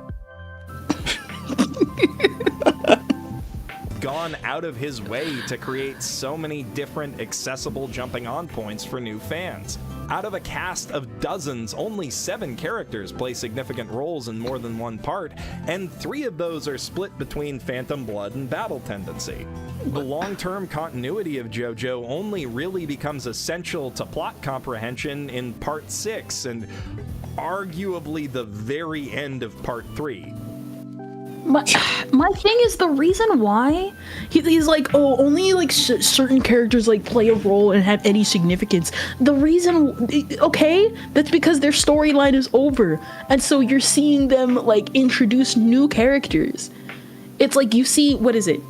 I think it was Koichi or Kokichi, in like Part 5. Because he's in Part 4, trying to look for someone in Part 5, and that's what really kickstarts everything. Like, oh my gosh. Like, we don't need to know that Joseph Joestar is in parts 2, 3, and 4, but he's in there anyway because Araki wanted him to be there so that everybody can literally pog face or whatever and be like, oh, my favorite character's getting older, cool. like the reason why people watch it in order, what is it? Like, you know what? Because of course we're using Dragon Ball as the freaking example again.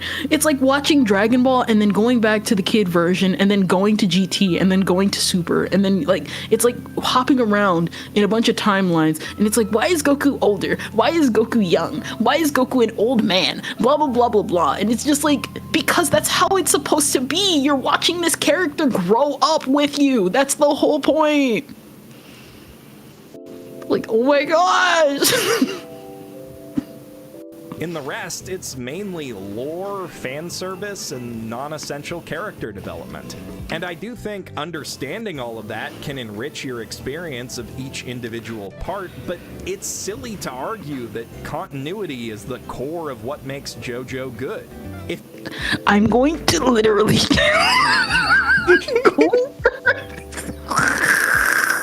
People think continuity matters in JoJo? What the fuck, man? Man, you liked that character? You liked seeing them in that part? Man, what's wrong with you? They don't matter. This is like the whole thing with like Jello Apocalypse where he's like, man, I hate, can you imagine liking your fans? Liking them enough to put like things that they like in things? Like, oh my gosh. So, this guy, I can't stand it. Oh my gosh. You want me to play? Yeah. Araki never could have gotten away with rebooting the series in a parallel universe, and also, he probably wouldn't have wanted to do it in the first place. That's the kind of thing writers do when they feel like continuity is bogging their stories down. Now, of course, in the age of the internet, we no longer need to discover and experience stories in such an archaic, inconvenient fashion, nor do The archaic and inconvenient fashion in question is reading something from chapter 1. You know, this sounds like the argument I see Marvel and DC fans like make when it's like, oh, you should read chapter 1 from the 1995 version. Don't read the originals. Oh my god. He's giving me a headache. I think I'm developing a headache. we need to worry about commercial breaks, at least in theory. In practice, though, I'm about to hit you with one. Today's anime analysis is brought to you by Cygames. Fuck your advertisement. We're skipping this. Collectible card game that features breathtaking. Click the link in the dupe, Monster Girls, and dozens of title with. Calm down. I have it. Oh, sorry. I killed it. I'm so sorry. A year and a half ago. I'm so sorry. Also, thank you, Toa, for the 5, just because some series like Discworld are designed to let people start pretty much wherever does not mean all series can do that. While the getting is good.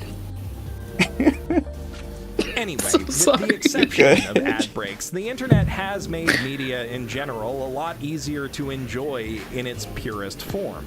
We can access almost any piece of narrative art that exists in release order on our own time. But that doesn't necessarily make it invalid to break sequence, and it certainly doesn't mean that the pilot episode or chapter of a... So here's the thing.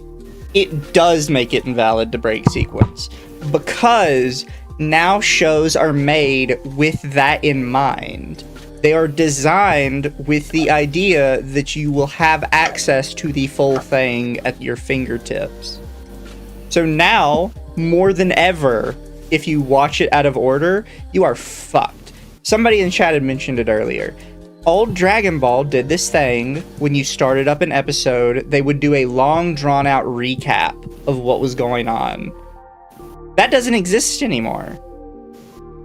So now, if you start in the middle of an episode, you don't know what's going on because they don't do the recap anymore. And they don't do it anymore because you don't need to do it anymore because now you can just watch it. Was it not only that, but they also expect you to, again, once something is done, go buy the volume that it came in. In fact, buy volume 1, and however many volumes are out at the time, still go buy that. Because that was the whole point, to go buy the magazine, to then eventually go buy the volumes again. Yeah. The story will always be the best introduction to it. With TV shows, manga, any kind of serialized narrative really, the artists making them are figuring out what their story should be and how to tell it as they're telling it. Few series are totally planned out in advance, and even when they are, even in the case of things like One Piece, plans change. New, better ideas arise. It can take a while for a series to really hit its stride, and sometimes you'll get your best impression by jumping forward to a great standalone part, then going back to experience the build-up to it. Now, it's important to be aware that not all episodes or ostensibly self-contained story arcs are created equal, and not all of them make for good jumping-on points. Some of the very best parts of serialized narratives are moments that build heavily on what's come before, and simply jumping into a series at its best-rated episode may not actually allow it to put its best foot forward. I really want to know what he's going to say after this, because he just tore down the first 13 minutes of his video. You know, sometimes there's like this thing called build-up, you know, to a climactic event in a show, and sometimes you do have to watch all the context before for the build-up to work. Okay, what's going to be the but? Because there has to be a but, or else you fucked your argument.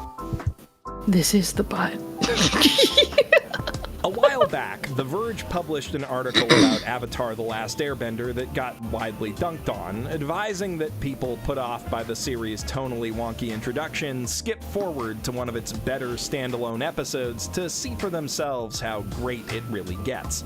The one they chose to highlight was Season 2, Episode 7, Zuko Alone, and I can... This is a terrible example only because back then Nickelodeon would re-air Avatar, like they would re-air Avatar like just every day, like near every day. They even had like Avatar extras that would further explain the details of like smaller plot stuff. This is like an awful example. Also, the beginning of Avatar is such a good build-up to where they finally get to the first air temple and Aang realizes that all of his people are dead. If you do not have the sort of zany beginning to Avatar, that moment means nothing. Because that is supposed to be the moment that, like, breaks Aang out of the illusion that he's just a kid having fun still. Not only that, Zuko Alone is not even the best episode. That goes to, I forgot which episode it was, but the one where they're all discussing their backstories in the cave. Like Avatar discovering when he was the Avatar. Yeah. Like, what are you talking about? See why someone might think it's a good intro to the series on paper. It is one of the best written episodes, and because Zuko is, alone in it, familiarity with the show's cast isn't required to understand the bulk of its story. The problem, in practice, is that the heart of that story is the apex of a character arc that the series has been building toward for 27 straight episodes. You can certainly appreciate the things that are good about the episode out of context, but the things that make it great will be utterly incomprehensible to anyone who's not familiar with Zuko and Iroh's journey to that point, or their complicated relationship with the gang. That's gang with 2 A's, by the way, a pun that makes about as much. Fuck off. Nobody cares. Fuck off. Sense outside of text as Zuko Alone does out of context. Considering that the question of who Zuko will become under his uncle's influence is a big part of what makes them both interesting villains in the first season, you could even argue that starting there might harm your viewing experience overall.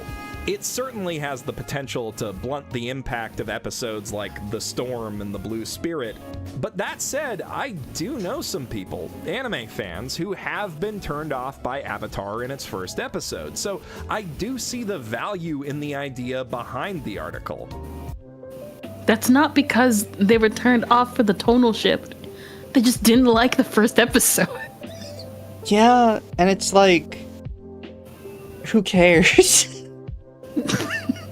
I might have never given this show a chance if I didn't realize that it changes over time. Yeah, well, maybe you're retarded and you're not cut out for, like, stories. Oh my gosh. Nobody told me more stuff happens in this story after the first episode. I just assumed it was the same thing every single time. No, chat, this isn't even like tourist or anime fan thing. I genuinely think those people are brain dead. That's not tourist. It's not tourist. This is just the media literacy argument. Yes, it is. They unironically do not have media literacy. And then the Korra Nation attacked. Listen, Korra was Korra.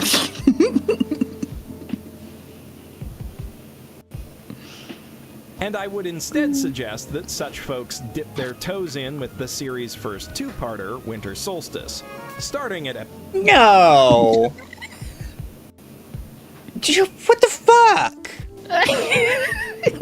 I don't think they should jump in here. I think they should jump in here. It's a huge climax. What are you talking about? And it's again a really big moment for Zuko, like early on, where he first gets to see like how far his nation will go to fuck up other tribes. Like, they will actively destroy the tides of the ocean and fuck up the existence of the moon just to say they beat the water tribe. Not only that, but there's also the fact of, what is it? You would have skipped all the smaller things in between. One of the biggest things being, because this happened to me, Aang's fear of learning firebending. So I didn't know it at the time until like a little bit later, when I started watching the episodes in order. But early in the first season, Aang tries to learn firebending early instead of doing the proper order of air and water.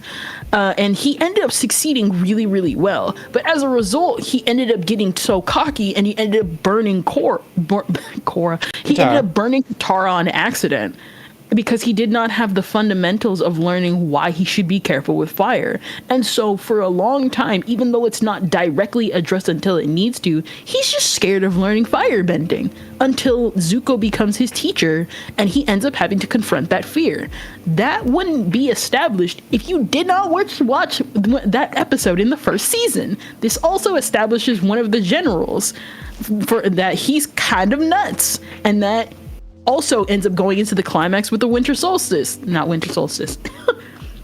But basically he ends up it basically shows more that this guy is cocky and slips up so much, which also then leads to his downfall. And it did. What I'm saying is that Jeff is really stupid. Yeah. But you should start at the end of the entire first part of the series. Like, but why? Oh yeah, that's right. That same episode where when Aang learns firebending is also the start of Katara learning to learn waterbending properly, the healing techniques. Katara to get proper waterbending. It's also the first time we see like exactly how dangerous the Avatar state is, because you see like a little peek of it at a couple different parts throughout the series. But it's the first time you see that, no, he could literally wipe out an army with this thing. It's just that strong. We'd basically be skipping Aang's development, Katara's development, and a brief glimpse at the Avatar state. Yeah. Yeah.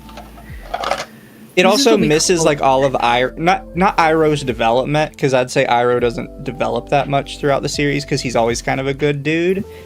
But it kind of misses like all of the wisdom Iroh is trying to pass out up into that point, and kind of culminating in the fact that, yeah, Iroh's right about everything he says, and people don't listen to him, but he knows what he's talking about. He's a very intelligent person.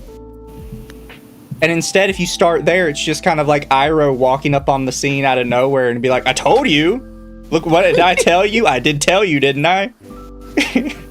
I told you were gonna do a stupid thing. And it just seems like he's like some dick, like, talking about how, in hindsight, he was right.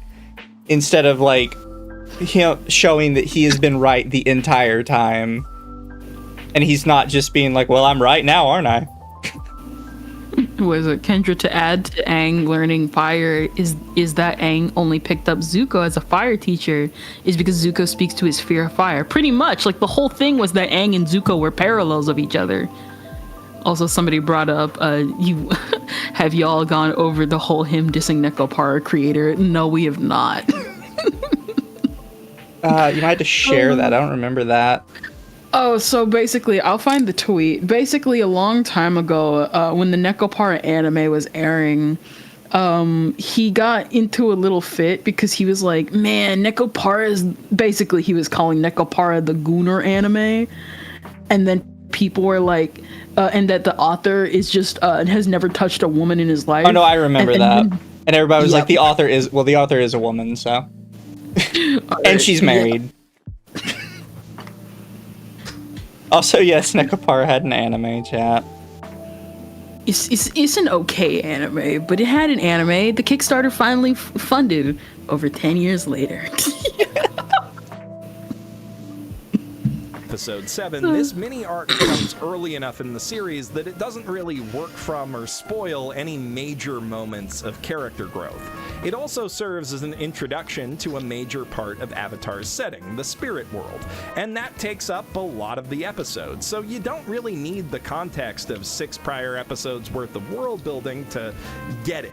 It highlights what each member of Team Avatar brings to the table pretty well, and the B-plot with Zuko and Iroh lets you get to know them as individuals before they're thrown into conflict with Aang in the second part of the storyline. That second part, for its part, gives the main cast even more chances to shine, does a lot to establish the fascistic rot that has infested even the most sacred corners of the Fire Nation, while showing us that there are still good people resisting it there, and demonstrates how satisfying the series' non-episodic narrative payoffs can really be. Is that how I'd want to watch? We'll just continue. It's annoying. Avatar for the first time? No, but for someone who's seen a bit of the pilot and thinks its peculiar blend of anime action and Nicktoons goop humor just isn't for them, Winter Solstice offers a chance to glimpse just how good the series gets without really spoiling anything that comes before or after it. And if that's what it takes to get someone to watch one of the best shows ever, it's totally worth sacrificing the theoretical ideal that they were never going to experience. And even Why do I care if other people don't watch it? That's like a thing he never really touches on. It's like, why do I give a shit if somebody chooses not to watch it? Oh, sorry, bless me. Is Kendra still alive? No, Kendra dead. Kendra died, chat.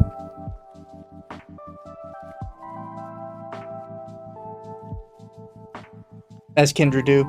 Oh, she's gone completely? Thank you for the Dojin character, even though it's freaking out again because Blurp is having trouble.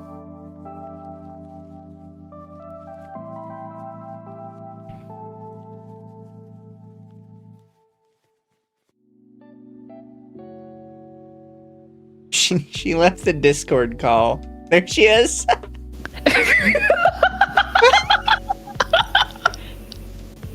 Oh my gosh. Hello, I'm sorry. I think something happened with my PC.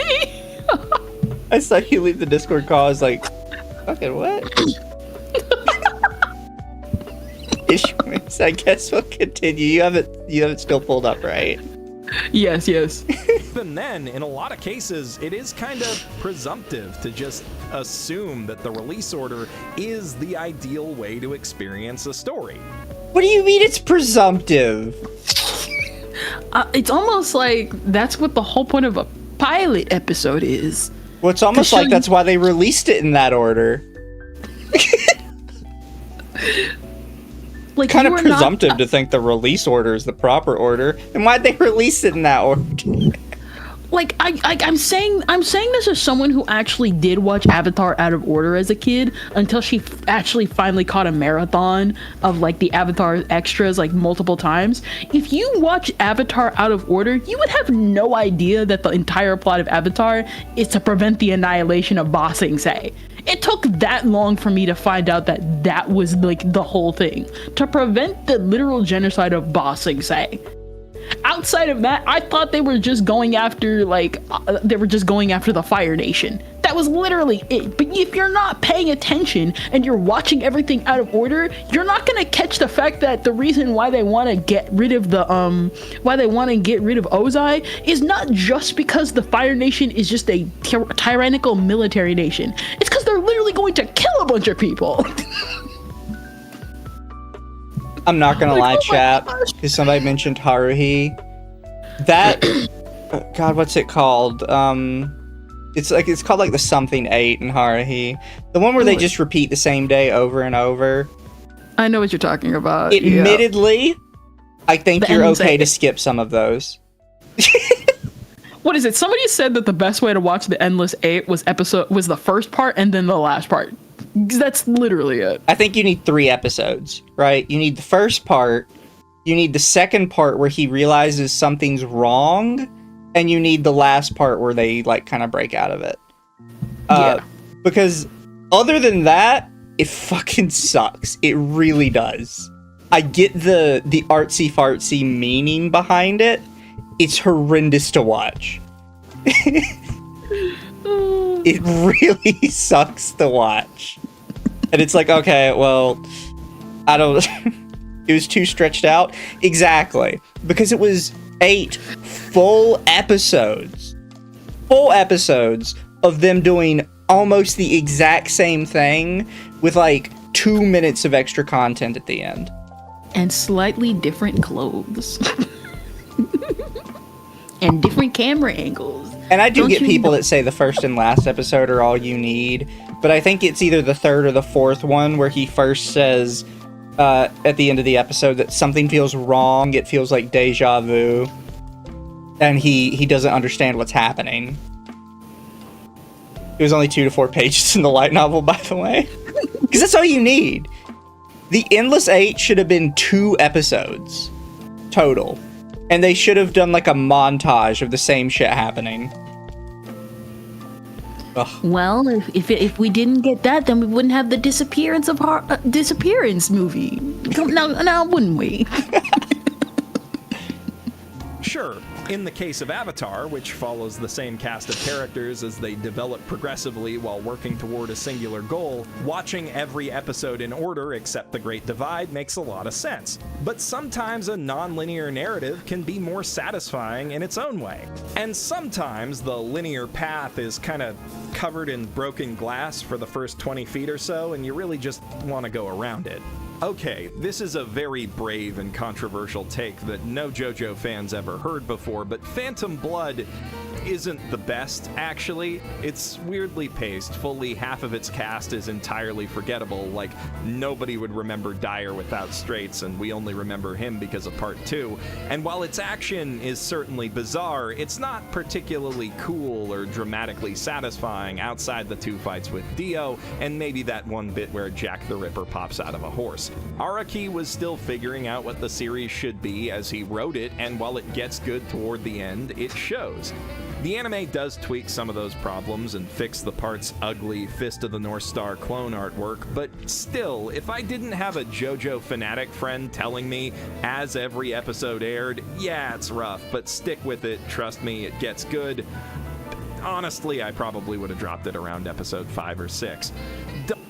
This is so terrible. There's like so many things he said in that moment that made my brain explode. Number 1, I actually like The Great Divide, so hot take there. Number 2, the reason why they quote unquote fixed the Fist of the North Star clone art was because back in the day, that was the most popular art style. And then when he evolved his art style, guess what? They made it in line with his current art style. I don't know. I'm a sit with you on. I think The Great Divide is fine, and in fact, I actually think it's important. I like it. Well, because it kind of touches on the fact that one of the problems Aang has is he doesn't like to acknowledge the fact that there could be 2 separate ideas of how to handle something, and possibly no way to fix it. Which, by the way, is why I hate how Avatar ends, because I think they ass-pulled spirit bending, so Aang didn't have to actually deal with the fact that, no, he just needs to straight up kill Fire Lord Ozan. That's my hot take. The series ends like shit, because they didn't know how to fix it without compromising Aang's morals.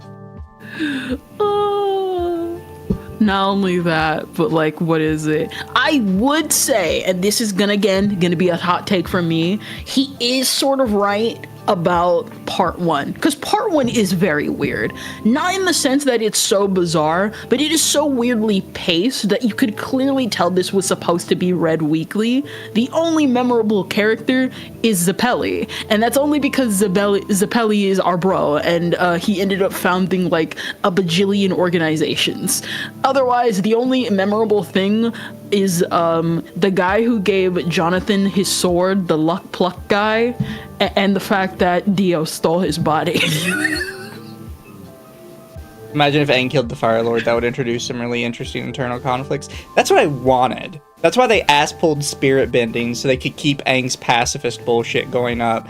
When in reality, they should have had like an actual deep conversation about how pacifism can realistically exist when you're facing Mega Hitler.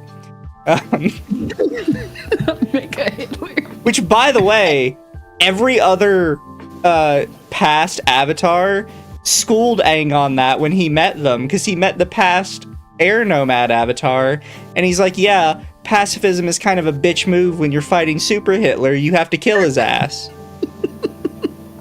And then there was, what is it? I forgot. It was the Earth Bender, the popular one that everybody loves right now. The Kyoshi. Yeah, no, she's like killed multiple people. Oh, Kyoshi's straight up just like a warlord. People ignore that bit. If they introduced spirit bending way earlier, it wouldn't be as big of an issue. I still would think it was an issue.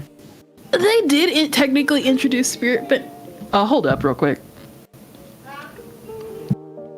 Oh, Kendra gotta deal with the thing. I really do hate how Avatar ended. I just think it's so bad. And they tell him, like, your duty to protect the world supersedes this, like, bullshit oath against violence you took. It's time to just, like, man up and kill his ass.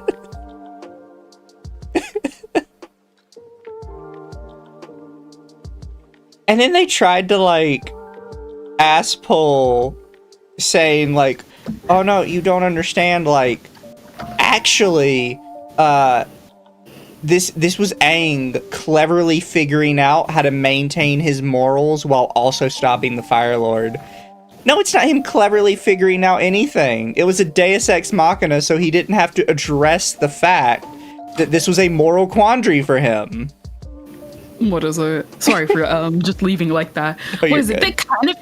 They kind of introduced it, but it was like a few episodes before with the turtle. And the thing is if you're not paying attention, you're still gonna think it's kind of out of nowhere. And even with the introduction of the turtle, it kind of comes out of nowhere. Yeah.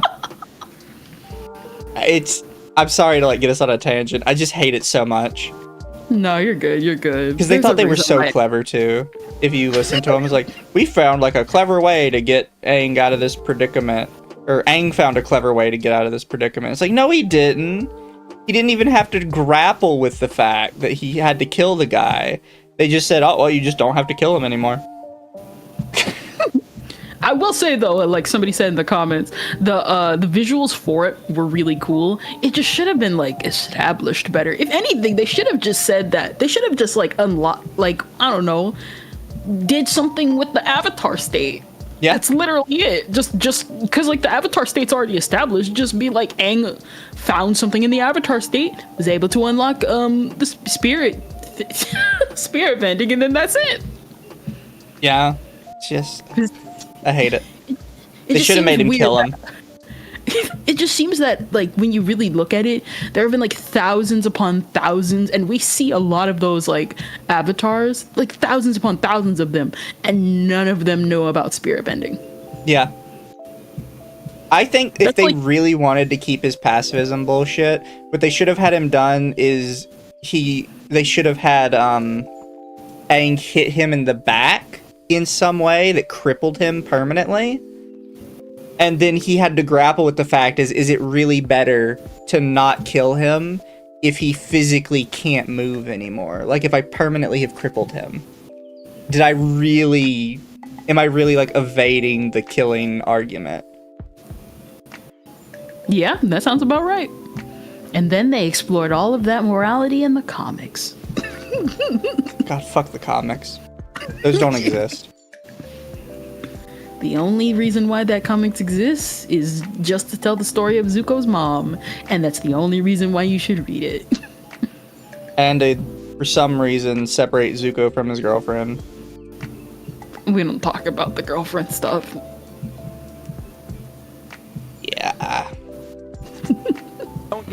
Don't get me wrong, Phantom Blood has its good points. Those Dio fights are legendary, his childhood feud with Jojo is fun, if a bit slow, and if you dig the gothic horror aesthetic, it immediately gains 2 bonus points, but the space between those great moments is wide and rough, and it's still a pretty off-putting That's what she introduction to said. the series overall.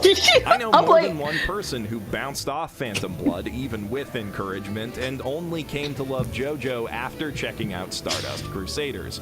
Frankly, unless you're a big gothic horror nerd, I think you'll get a better first impression starting with any other part, and the manga's own history kind of validates that position.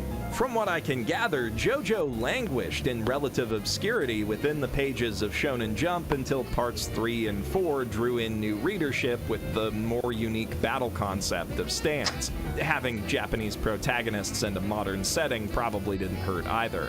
People tend to like things that are like things they already like. They're more... You couldn't have gone like one more read of that. Like... I'm so confused.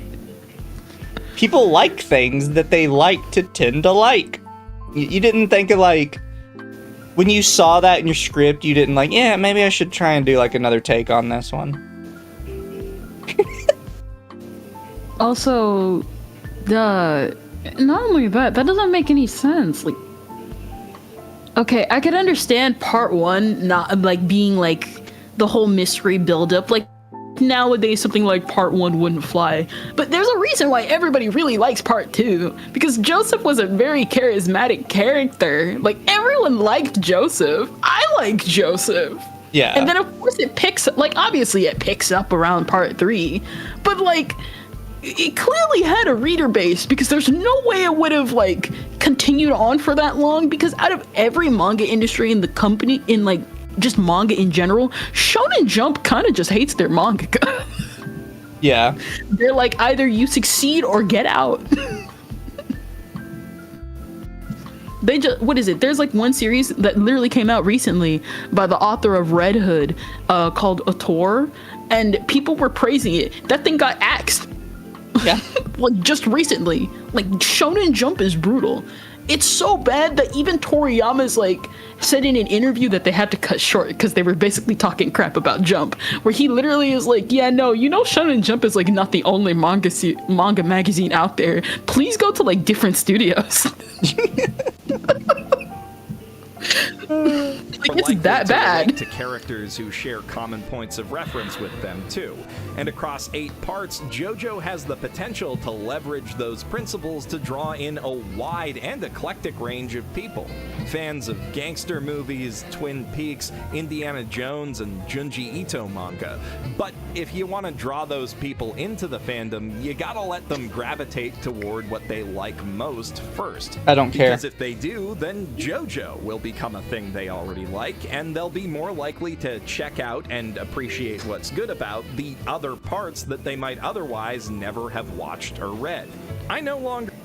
This doesn't... Okay, so I'm pausing this because this doesn't make any sense. Because it sounds like he's trying to treat the parts of like a series as if you're going to check out the author's other works. And I don't mean check out the author's other works of like in between the parts. I mean check out like different works that the author has made, as if they've ever had like 2 or 3 different series just in one series. It is just so dumb. It's Exactly. dumb. This is dumb. That's regret it. how I started that anime cheat sheet video, but I do regret that I didn't end it by calling on viewers to watch and read the rest of JoJo if they like part 5. I figured they would. Unlike some of the people who got mad at that video, I don't think anyone's dumb enough to honestly see 24 minutes of jokes as a suitable substitute for over 40 hours of television. You're literally arguing that they can skip all of it anyways. What do you mean? I don't think people legitimately see my jokes as something that they could just watch instead of watching the series. But you just said they don't have to watch the series at all.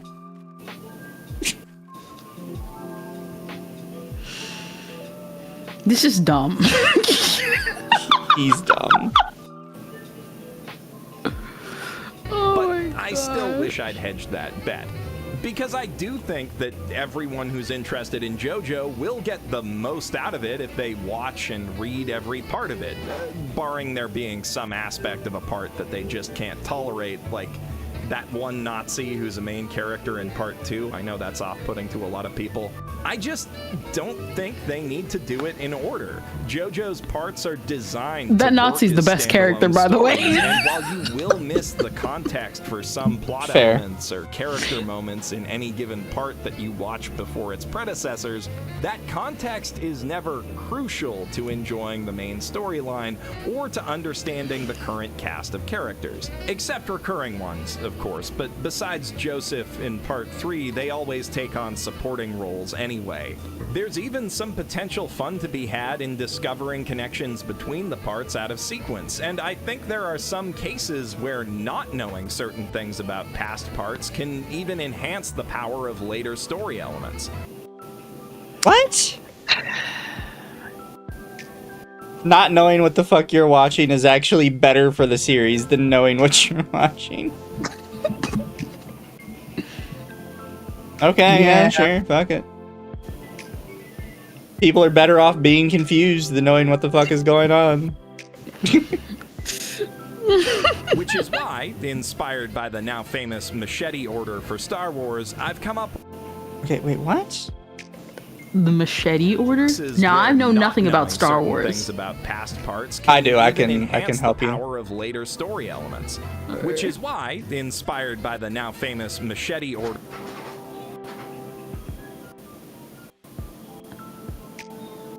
What? No, this is Skip the Phantom Menace. Fuck you.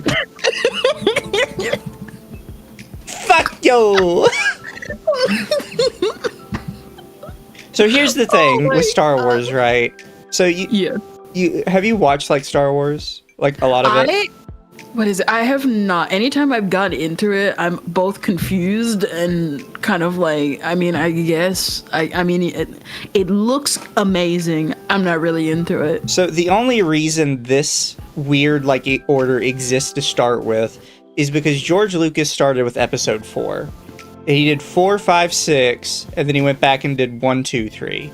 His excuse was that he had a lot of CGI he wanted to do for 1, 2, 3 to like really sell it, but he knew at the time the level of CGI necessary to make the movies frankly did not exist. Okay. So he made these 3 first, and then he went back and made 1, 2, 3 because he's like, well, now we have the CGI to actually do it. People say skip episode 1 because episode 1 is very heavy with explaining kind of the politics of the world we live in. But that's important for episodes 2 and 3 because you have to know like the political landscape that led up to the bullshit that happened.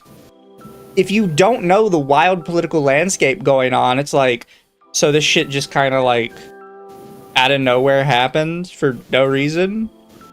Considering that anytime I tried watching like the series, what is it? Considering I tried watching like Star Wars and I was just kind of like, I don't understand what's going on. Yeah, that sounds about right. Yeah. So no, the correct order to watch Star Wars is 1, 2, 3, 4, 5, 6. And that is the order George Lucas would have liked to produce them in. Also, really stupid.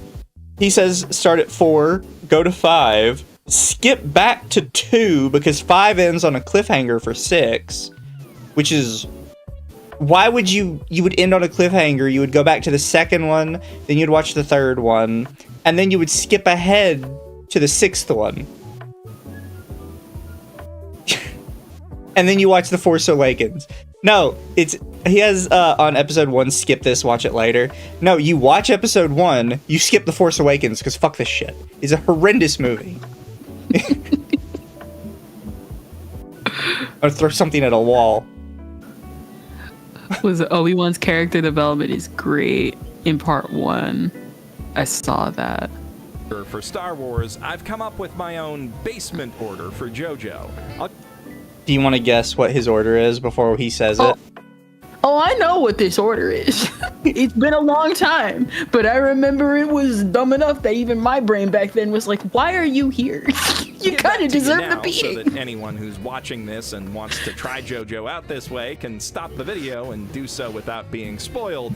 Then I'll explain why I made the choices I did. For the basement order, you start with part...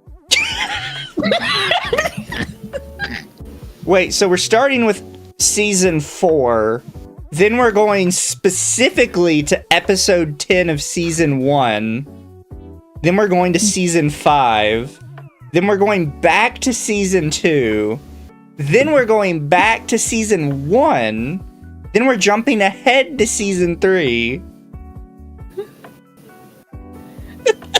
And remember, not a lot of the JoJo parts were animated. Yes, you just gotta go read the manga.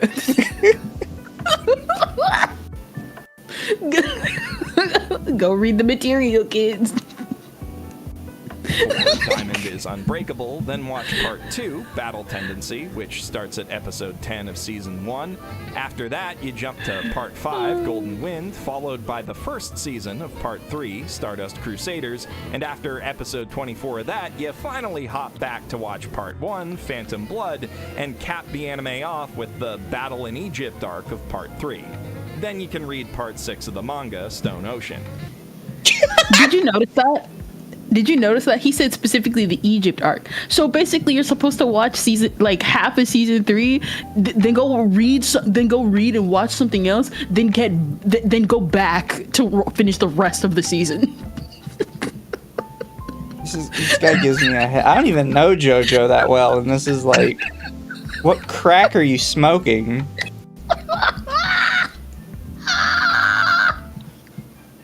Like, why are we doing it this way?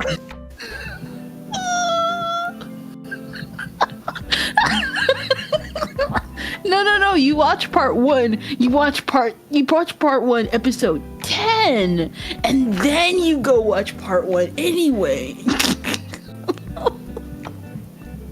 You know what you should do? Watch everything in order. But there is no official order, Kendra. He just said that a minute ago. Can you see why this guy, can you see why he got beat across the internet for this? I didn't even have a Twitter back then, and I knew of how bad this take was. I saw the beating live.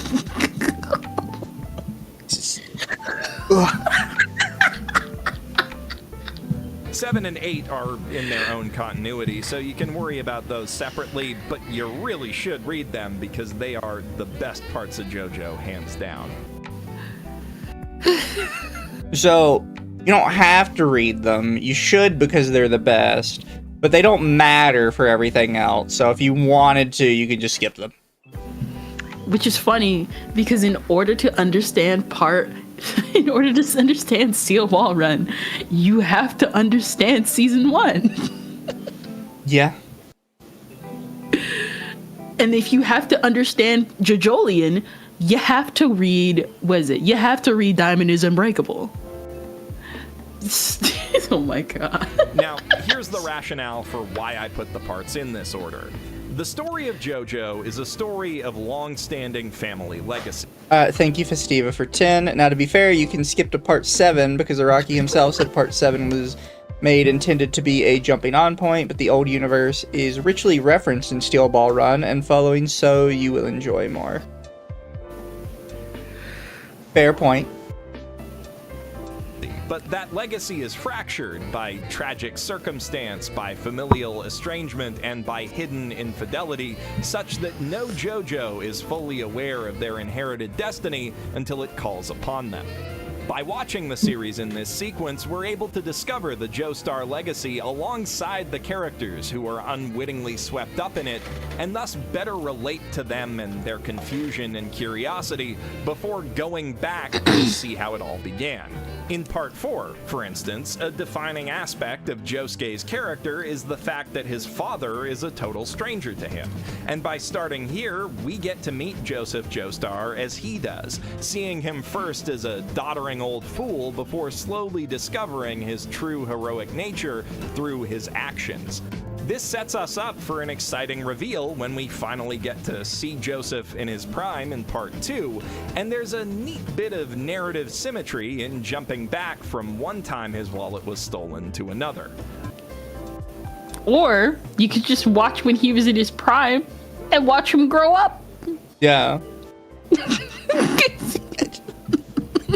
You know, you could just completely miss the context of this doddering old man, and then when he turns out to be like some wild, wacky, like crazy dude, we can just not know why he is that way for an entire season. Like, that's ultimately what he's saying, is like, you know, you could figure out why he's a wild and wacky dude after you've met him, or you could do it the intended way and just already know who the fuck he is. Instead of just assuming they just Deus Ex Machina a random old dude with special powers into the story for no fuck off reason. That's the thing. He only believes this because he already knows who Joseph is, right? But if you are just watching it as a fresh viewer, all you were thinking is, why can't I see his hands? Why is he like magic or some shit? How does any of this work? Who is he? Like, it doesn't make sense unless you already know who he is. I also chose part 4 to start because Jotaro explains how stands work in the first episode, and while it's not as metaphysically comprehensive as the exposition at the start of part 3, it absolutely gets the job done. In Battle Tendency, again, we're put in a similar position to Joseph and to a lesser extent Caesar, learning about Hamon as they do and knowing their ancestors only through the stories Granny Erina and Speedwagon tell about them. And then when we get into part 5, we, like Giorno, know next to nothing about his father, Dio, besides the fact that he was a really bad dude and also a vampire who set this whole stand arrow business in motion way back when. Dio doesn't really factor into the Gangstar saga anyway, at least not until the end when Polnareff gets involved, and curiosity about him makes for a great... You know, Dio doesn't actually matter to his son's story at all. I mean, he kind of comes in at the end, right? Like, you know, it's kind of like, you know, a part of the climax of the entire run, but not really important. It doesn't really matter.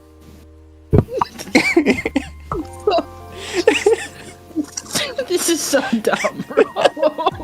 This is so dumb. Oh my gosh. Narrative bridge into part 3. Now, obviously, by starting Stardust Crusaders near the end of the series, we do undercut the big reveal of what Dio and Jotaro's powers are, but... He's like, yeah.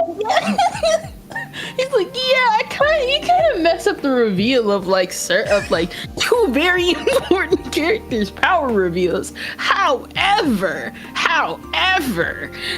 if you watch it in this order, magic pixies will fly out and give it to you in a dream or something. Like, he comes out and says, is like, yeah, by like out of order, we're fucking up like huge reveals of the story. But I mean, who really watches the story? We're just here for hype moments and aura.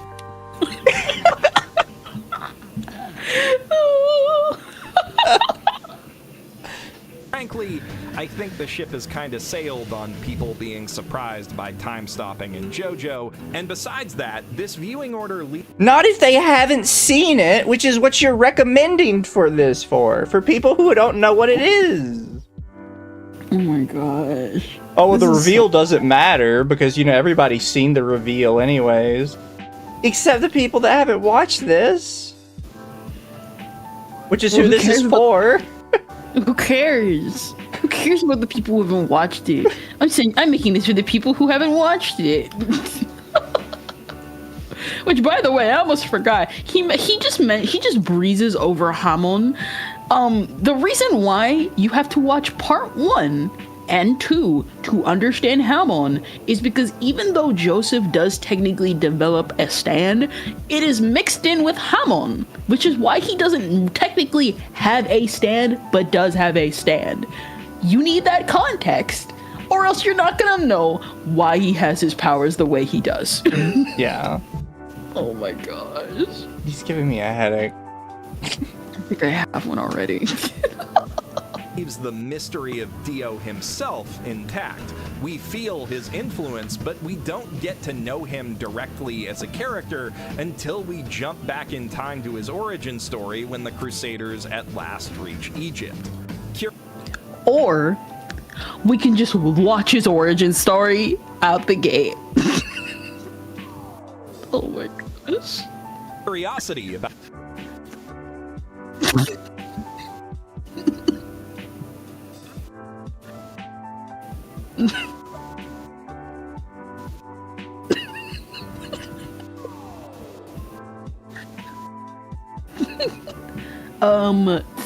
because things.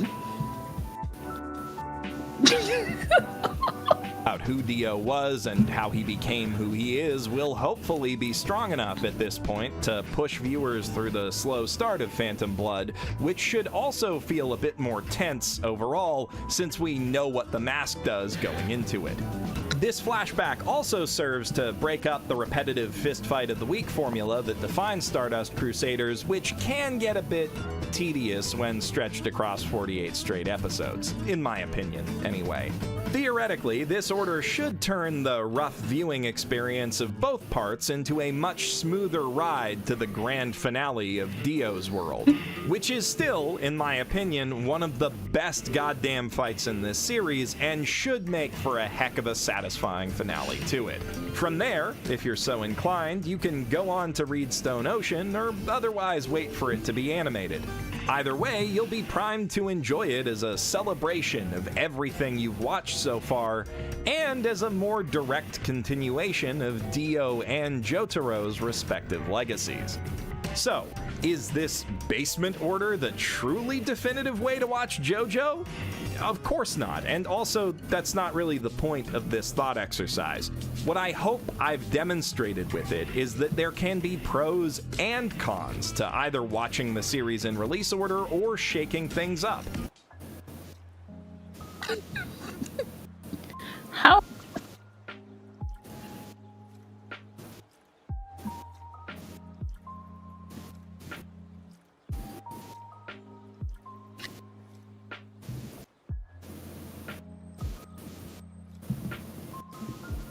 This is bad. Everybody's saying you're muted? Muted, Puddle?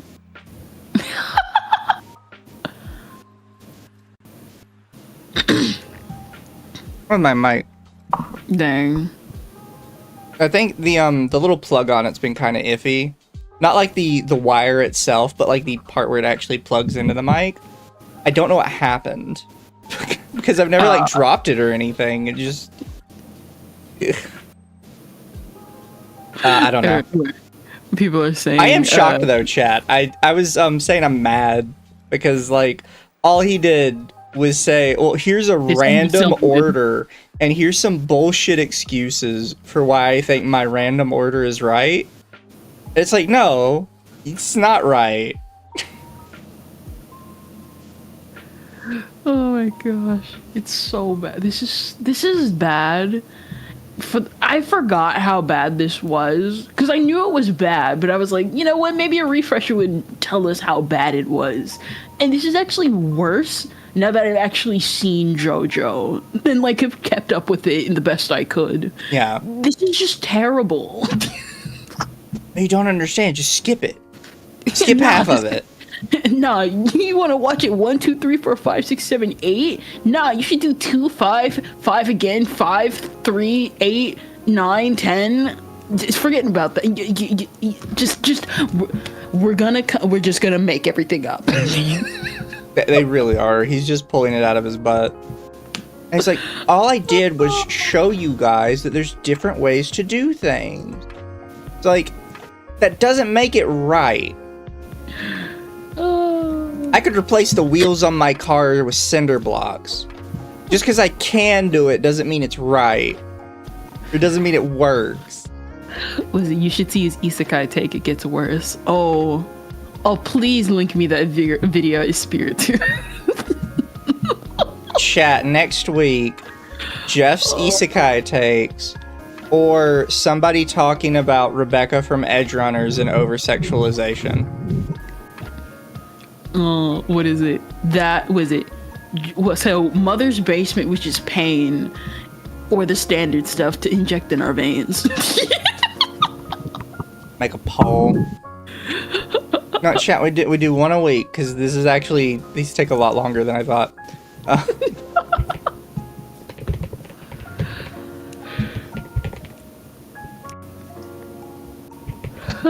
Listen, I stopped watching him after his Goblin Slayer take because I'm just like, this does not look like a sexualized scene at all. This looks really horrifying. There you go, chat. There's a poll. Oh. We're almost done, though. We're almost out of his horrible take. And you won't necessarily enjoy it less if you watch it at a sequence. Depending on the order, you may even get to enjoy some satisfying setups and payoffs that don't exist in the linear JoJo timeline. And that's not only true. If you watch it my way, you get some payoffs that don't exist in the linear timeline. It's almost like we should just watch it in the linear timeline. You also miss a bunch of payoffs that are in the linear timeline. It's almost like that was how you're supposed to read it. Also, your payoffs are made up, right? Like going back in time to see like who Jotaro was in his prime. That's not a payoff. That's just you making like a random argument of like, oh, this would be a payoff. Oh, no, it wouldn't. Like, it ruins the whole context of the one season because it's just like a random magic man, and then it's like, oh, well, that's why he was magic. That's not a payoff. That it comes off like a retcon. Like, if you watch it in that order, it comes off as if you're retconning the series to give an excuse for why he was so good at what he did.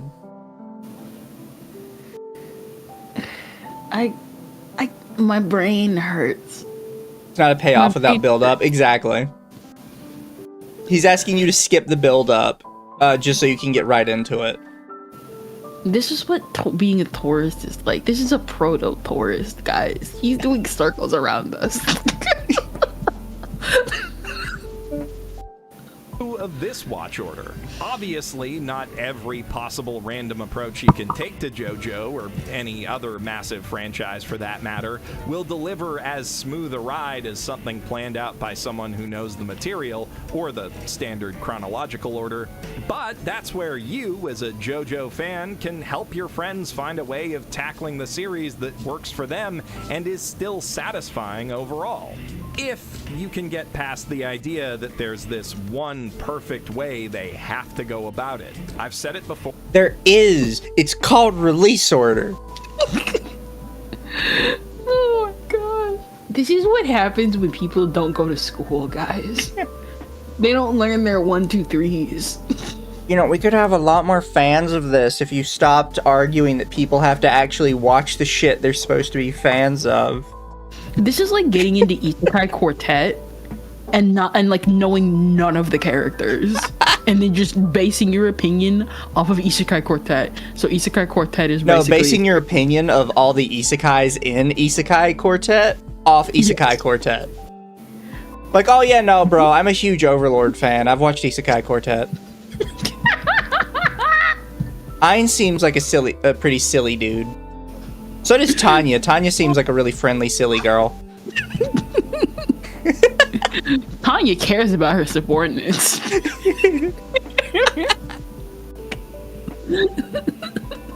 Reminds me of Digibro, which ended up trans, which I was shocked by. Digibro ended up trans after fucking Ethan Ralph stole his girlfriend. Which is... It was wild lore there. What? I'm so confused. I watched Digibro. I do not know any of this. Yeah, Digibro was dating a girl. Then Digibro's girlfriend left him for Ethan Ralph for some reason. And then he decided he was trans, and now he calls himself Digini. I don't know if his channel's still up or not.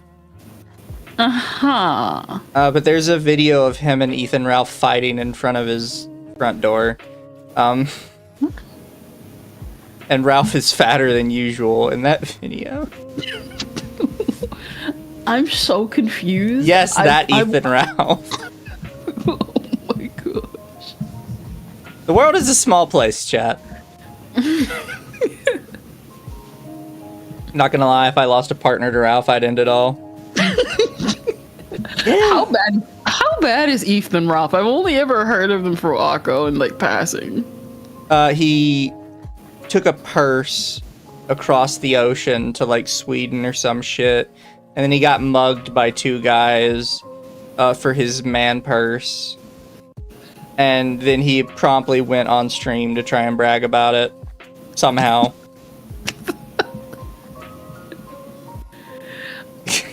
Yeah, just, maybe the friend. This is the friends we made along the way.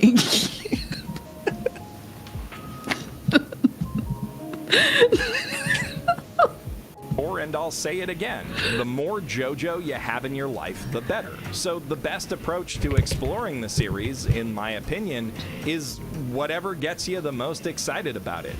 Even if that means you only ever watch the Handsome Mafia Variety Hour or Scooby Hairdo and fill in the blanks with a wiki. Or you go full chaotic evil and exclusively read the light novels. Honestly, I'd love to hear what someone who does that thinks of JoJo, and the same goes for anyone who's experienced the series differently from me. Hearing varying perspectives on things I like only ever enhances my own appreciation of them. That's a big part of why I make these videos and still read the comments despite the advice of my peers. And that is the single best reason I can give my fellow JoJo fans to not only let part skippers be and let them join your conversations about it, but also to straight up encourage people who might side-eye the series for its length or the pushier parts of its fan base to ignore what they're supposed to do and help them enjoy JoJo in a way that makes sense to them. The bigger and more varied this fan base gets, the more interesting it'll be for all of us who take part in it. I'm Jeff Thu, professional shit. I don't want people like that in my fandom. That's it. Oh, 100%. No, fuck him. Oh my gosh.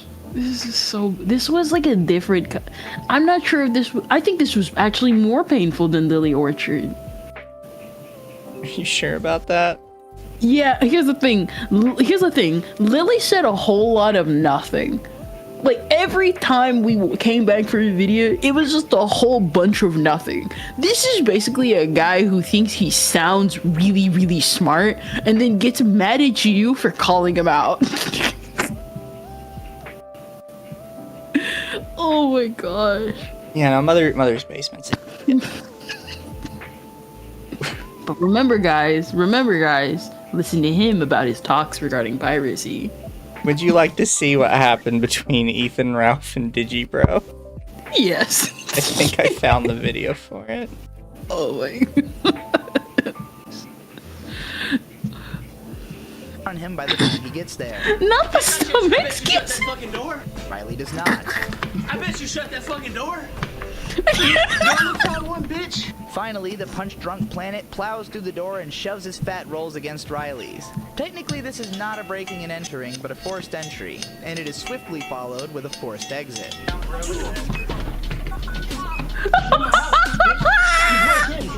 You broke into my home, you bitch. Now, technically, if Ralph had walked away here and pressed charges, Riley would be in a lot of trouble right now. Thankfully, the cops who showed this tape all agreed that Ralph threw away his case immediately by doing this. Gunt screams flailing in the night breeze as the Is that the 35-year-old girlfriend? gray-haired I think so, alcoholic yeah. starts pulling out the 22-year-old home Okay, defender's number hair like a one, little girl, girl in a please school get bigger fight. No longer standards. content to Well, watch her I man mean, I get guess some this roast is the idiot's big belly sweat all standard. over him, absolute unit mint salad jumps into the fray. Delirious from being mercilessly wailed on, Ralph summons all the COVID and AIDS in his liver-spotted body and spits a mist of blood into Mint's face. You guys are fucking pathetic. Stop.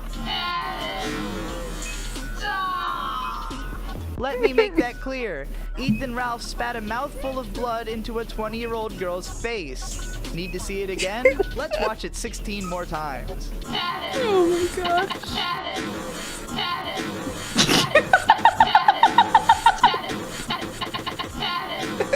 After that, his whore shouts a bunch of boring nonsense and the door is closed. There's so much anime But then on the fat wall, shorty bro. realizes he's dropped his phone inside the house. Where's his phone? Give it to him. On the floor. Find his phone. Even though Riley has just been assaulted by this person and has every right to simply lock them out until the cops arrive, he genuinely wants them to have the phone back and begins looking for it. He hands over the phone and relaxes, expecting the dumbest man alive to retreat, but instead, Gunt does what Gunt do and sucker punches Riley with his guard down. This, of course, is immediately followed by an heroic beatdown from Bird, whose shirt Guntino grabs a hold of and rips apart. I'm pretty As sure Riley, Digibro is fueled by behind the burning camera. passion of camaraderie, Oh, gives an Digi. anime Okay, speech so about this is friendship and Digibro family, behind the I think the camera. scene I thought finally connected it to was the him police fighting. station in my report. No. You know what friends are like? You don't. We're family. We care for each other. You're a loser. You have. You have nothing. No, we still Leave have you and something. you have to go fuck out. You Get ain't the fuck shit. out. Have nothing. Get the fuck out. As the battered fat ass stumbles off into the night with his siren screeching behind, Riley reminds him once more just how short and stupid and terrible of a person he truly is. You're 5 foot tall. You are 5 foot tall. You alright? Yeah, I'm fine. He's 5 foot. No, that's holding him. I don't know where his phone is. It's over there. There you go. Get your phone. Get myself a little help. Well, we're helping you. We're better than you.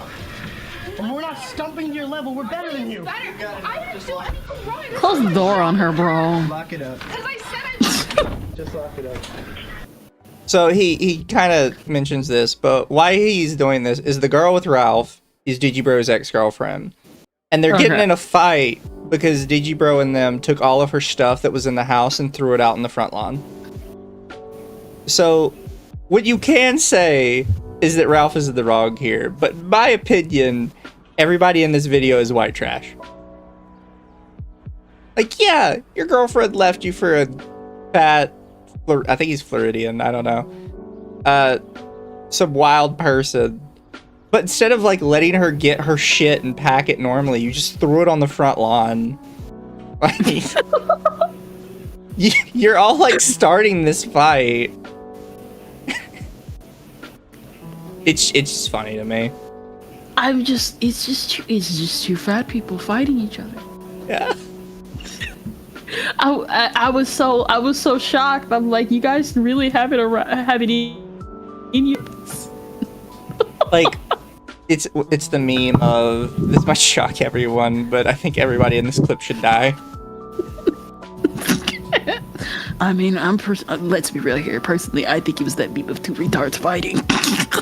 Ricada defended Ralph in this situation. So chat, I cover legal stuff on Wednesdays. This is kind of an iffy argument. Because yeah, Ralph did kind of force his way inside. However, the guy punching him definitely was in the wrong, like legally speaking. And even though Digi's like, well, you know, Ralph punched back, so the police said that meant we were in the right. No, it doesn't. So what would actually happen in that case if Ralph tried to press charges was the police would be like, okay, we're just going to press charges on both of you because we feel like this was mutual combat. Because that's what police do in situations like this. They're just like, okay, I think both of you fucked up. So either neither of you can push charges, or we're going to let both of you press charges on each other, and we'll let the judge sort it out. I just think everybody in this clip was really sad. This is what happened to Digibro. dumb, and I would personally like to know. So gone are the days of his review of Chivalry of a Failed Knight. May we never grow up to be like this. Oh my gosh. We have his... That's not them, is it? Interesting. Interesting what? Interesting what? I believe this is Digibro's new channel. Here, I'll stream it for you. Not new channel, I think it's his old channel. Oh, okay.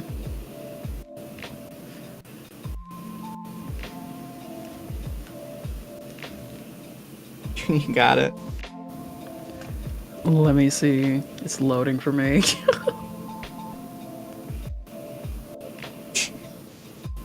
Fun stream so far. You're welcome, chat. This is the best thing ever. Huh. Well,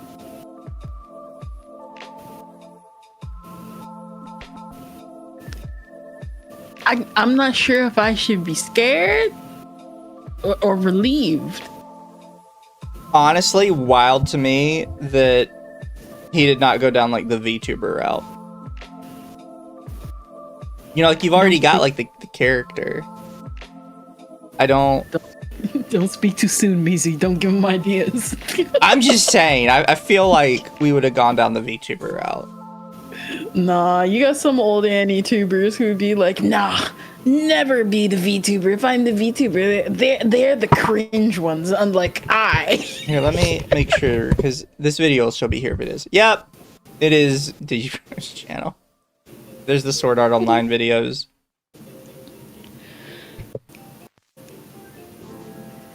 By the here, chat. Here's Digibro's channel.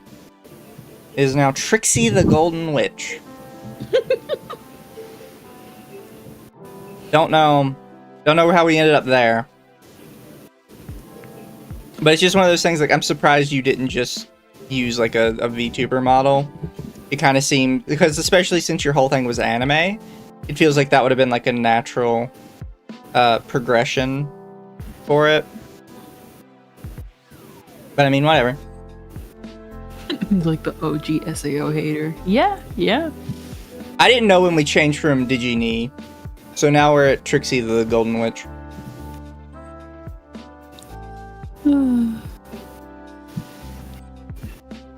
But that's where that ended up. He did not take that breakup well. I think the trans thing happened before the breakup. And then the trans thing came afterwards. They have a link tree. Do they have a Twitter? The top of their link tree is Samus vs. Samus 5 Metroid Essays audiobook. I do not have trust in that. Why is there so much shit in this link tree?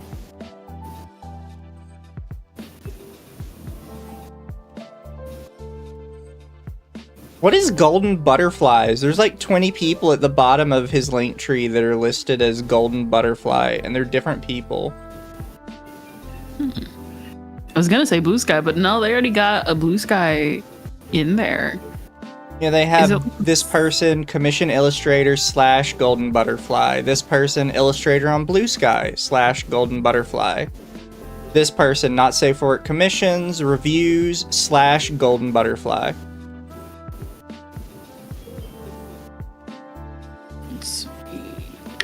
Top donors? I mean, maybe. I wouldn't put that shit on my link tree, though. Like, you'd get, like, an announcement at the end of my video or something. They have a Blue Sky. They don't have a Twitter.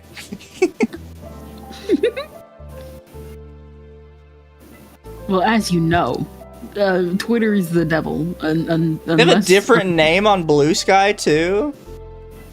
And it's a furry?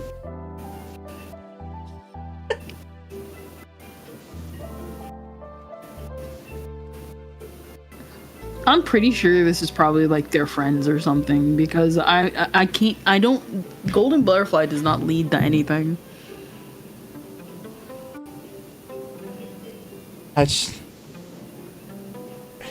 Golden Butterfly portfolio. Nope. Chat, if I ever end up like this, you have permission to old yeller me. It seems to be like a type of portfolio, I guess. Golden Butterfly. Huh. Are these... I'm trying to figure out like what all these other aliases are. Like, is this a...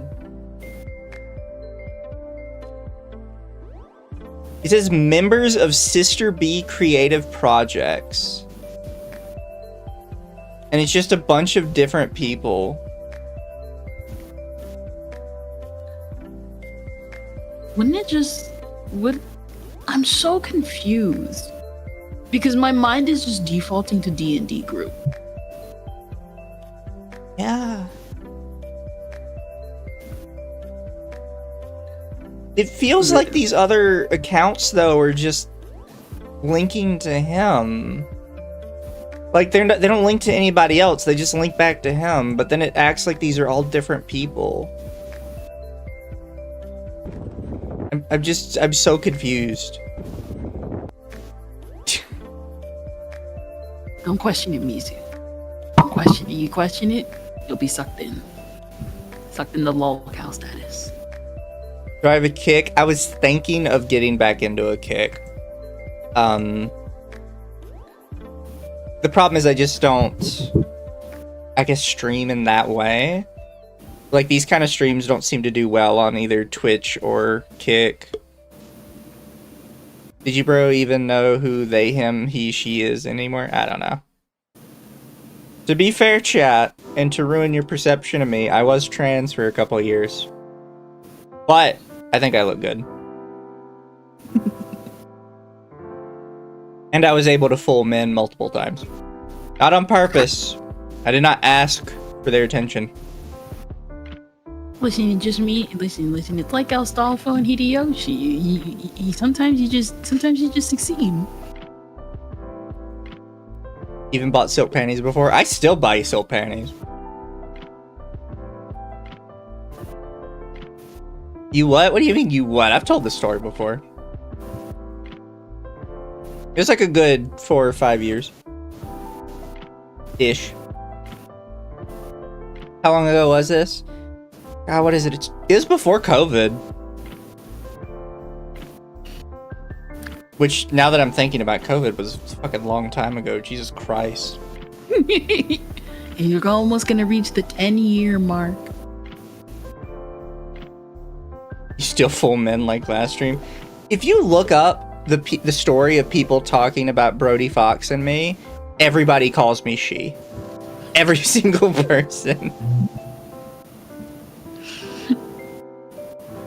Were you one of those who demanded people called you a certain... No, I never cared about pronouns. I still don't care about pronouns. Now we're gonna uncover Mizu's dark history, and we're gonna find out that you worked in a Burger King, and then you worked at a Chick-fil-A. Surprisingly, I have only ever worked in one restaurant, and it was an actual fancy restaurant. It wasn't a fast food joint.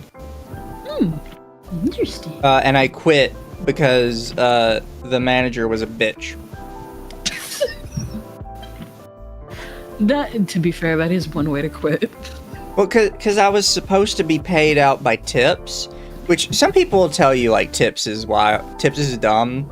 If you were in the serving industry in a business like that, tips is worth a lot of fucking money. Like, the other servers were getting paid out in tips, like, $200 to $300 a night. Like, they're making thousands a week in tips for just a couple hours of work. And they were refusing to tip me out because they said I wasn't good enough to get tipped out. So then they had me do the Easter morning. Because in like a real restaurant, you aren't open 24/7. you have like a morning. Sometimes you have a morning thing. Most of the time you just have an afternoon thing. Ugh. Thank you for the raid, by the way, Tim. Much appreciated. Hello, Tim. Hi, raiders.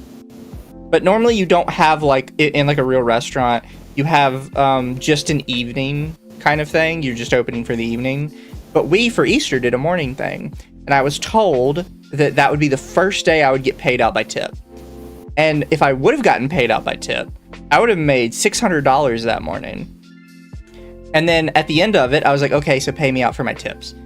And he goes, well, no, I don't think you did well enough to earn your tips today, so we'll just pay you by the hour like normal. I'm like, you just want to steal my tips. And I quit the next day because I was pissed. Yeah, no, I'd quit too. There was one thing I always told myself to never do as a kid. I will never work in the fast food industry or service industry because I will fight someone, which I thought even at like 10 years old. And I know good and well I don't want to work under someone where I know I probably want to fight them every single day. Oh, gosh. It's usually not how that works. So my employer was American, but he insisted he was some kind of European. I'm trying to think of an analogous name I can use without actually saying who it was, because it's possible somebody could find me from that. So what you're saying, he was a Tiaboo? Sort of. And the thing is, he had a name that was something similar to like... I can't think of a good one. We'll just go with... I know this isn't going to work perfectly well. Let's just say his name was Kevin, and he would insist that it was not pronounced Kevin, it was pronounced Kavin. it wasn't, like, it was something similar to that, right? And he'd be like, no, it looks like Kevin, but it is actually pronounced Kavin. And he'd get mad if you didn't say it right. And he would insist he was, like, from some foreign... fancy nation, but he would never specify which one. In reality, the dude was American, and he's putting on a fake accent, and everybody knew it. But he was the manager, so you couldn't say anything. Yeah, that sounds about right. That sounds cringe. Nobody liked him. Everybody talked shit behind his back. Dang. Listen, considering that he's stealing tips, I would too. He wasn't stealing their tips, just my tips. And I think it's because I was, like, 17. So I didn't know, like, you know, what to say. Yeah. Like, when you're young like that, you don't really know what to do. People really do that IRL? Some people do, yeah. Listen, there's a reason why we had the whole thing with the black butler. Tiaboos exist, bro. Tiaboos exist. I'd argue they're worse than weeaboos because Britain is literally right next door and stuck up, and you got a fake person who's being fake British that's actually stuck up. It's not shithead, it's shitehead. I would have, if I was braver when I was a kid, I would have loved to say that on my way out the door. Listen, we all have those shower thoughts. It happens. Like, I've worked a couple different places, and I realized that there's... Some places have just really weird processes for how they do things. Like, from the big grocery chains, I've worked for Target for a while. When... At least the place that I worked at, and most of the places that got from the same warehouse, when they had a Target truck show up, the trucks were not loaded on pallets like any other warehouse I've worked in. It was just shoved loosely in the truck. And in a random order, too. Like, it was just whatever fit in would fit in. And it always annoyed me because I was in electronics. So if any of my shit got crushed, I was out, like, you know, $100, $200. Would you recommend working at a Target? Hell no. again, the reason I never took a proper retail job is because if anybody like crosses me, I will immediately be thinking of 5 reasons to take them down. Worse than retail, I worked for Google in tech support. Yeah, I can't do that either. I only worked for Google for about 2 months. I was legitimately about to off myself. And I had to call in one day. I was like, I have to call out, like I'm about to break down crying. And they're like, oh, well, that's fine. You can talk to the on-site therapist. Like, we have an on-site therapist? It's bad enough that we have an on-site therapist. It's like, yeah, they're ready to talk anytime somebody needs it. But what were they even saying to you to even need that? Oh, nobody calls tech support because they're happy. How was it working for Google? Surprisingly, everything was fine. It was just dealing with people. Also, taught me that the Google program can completely take control of anybody's phone anytime they want, and any random asshole behind that screen has your social security number. You know what? I'm actually not even shocked by that. It's Google. Yeah, we quote-unquote technically don't have access to your information. However, right beside your information that just has some asterisks over it, there's a button that says unhide, and it just fully lists all of your information for us, like your address, your phone number, your social security number, sometimes your credit card, if you use it a credit card to do with Google.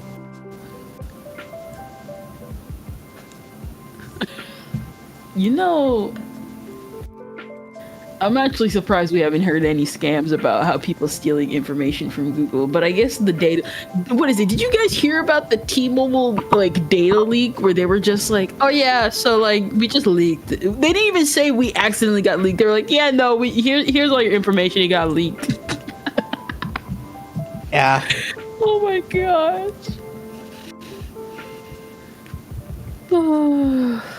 Oh my gosh, it's... You know, life is full of many interesting things. It's full of stupidity, it's full of wonder, it's full of amazing things on the daily. Weren't Google offices an adult daycare? Did I say Google? I meant Apple. My bad. Worked for Apple. The ones that do your phones. Ah, okay. I mean, Google probably has that shit too. Which, by the way, for Apple, you don't typically... Most people typically aren't working in a store or in the big company building, wherever it is. They outsource all of their IT work to like 50 different companies. And then when you call in to Apple tech support, you get sent to one of like 50 different random outsourced networks that they use. You can actually get shipped, like when you ask to be escalated, you can get shipped around to like multiple companies. What made you quit Apple? I wanted to kill myself. You think I'm joking? It was bad. I have worked some shitty jobs. I woke up and like, because when you worked for Apple, you could work at home. They even sent you like a workstation to work at home with. And I would wake up just in tears, dreading going to work. And my work was literally one room over.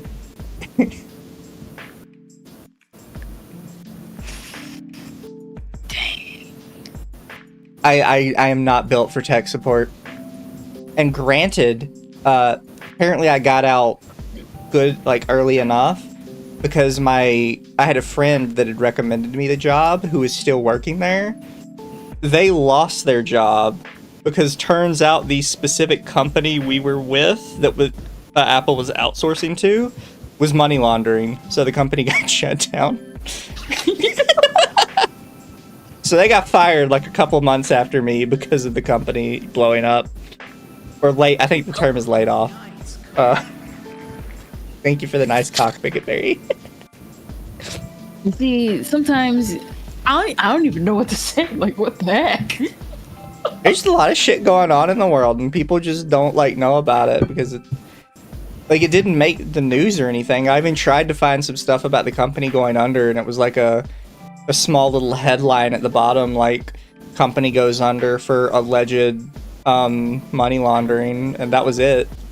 There was no wider information. There was no court case. It was just like, hey, money laundering.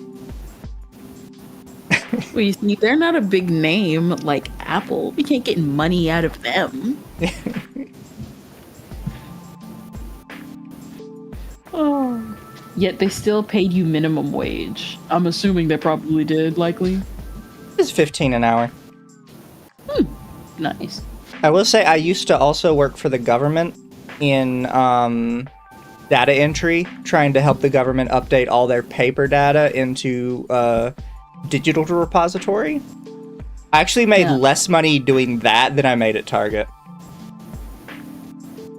You know what? I'm not even really shocked about that. Was it during the time the government shut down for the 50th time? No, it was way before like the government started having tons of problems. I think I was working there under Obama. Ah, okay. But that's the thing, and that's why I never like shit talk. Or I mean, to be fair, I've never shit talked anybody that works grocery stores, anyways. But I would never shit talk somebody who works at a grocery store is like not quote unquote being a real job, because I've worked quote unquote real jobs, and they pay as much as the grocery store. They're a hell of a lot harder, so I don't see why I was working them and not in the grocery store. Well, that doesn't even make sense. Why would the grocery store person not be a real job? They're helping you scan the food and everything. Like, that stuff like that never made sense to me. Like, I can understand people making a point of, oh, YouTube and Twitch isn't a real job, because you can argue that it could technically be like a side hobby. You shouldn't make it like your actual job unless you're actually like popular and stuff. But like the grocery store person, I don't know. Every movie and media in the world, and anytime I go outside, make it look like a real job to me, considering you gotta wear the uniform and stuff.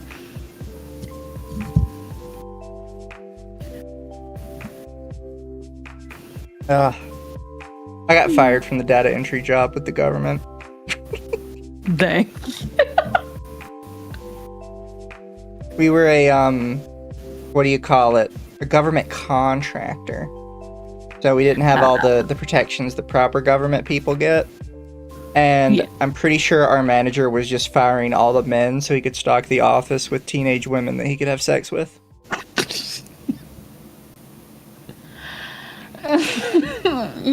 Oh, every single time. You know, it always goes back to women.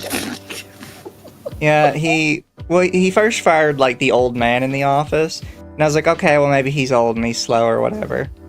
And he fired another old man in the office. I was like, you know, they seemed fast, but maybe they were slow or something. Then he fired some of the younger men in the front of the office. And for every single person he fired, he brought in like a 17-year-old girl to take their place, who did not know what the fuck she was doing. Every single time. And then he came to my desk. He's like, hey, I want to see you in my office. I'm like, I'm getting fired, aren't I? And as I'm walking out, I see my like 17-year-old female replacement walking in. And I'm like...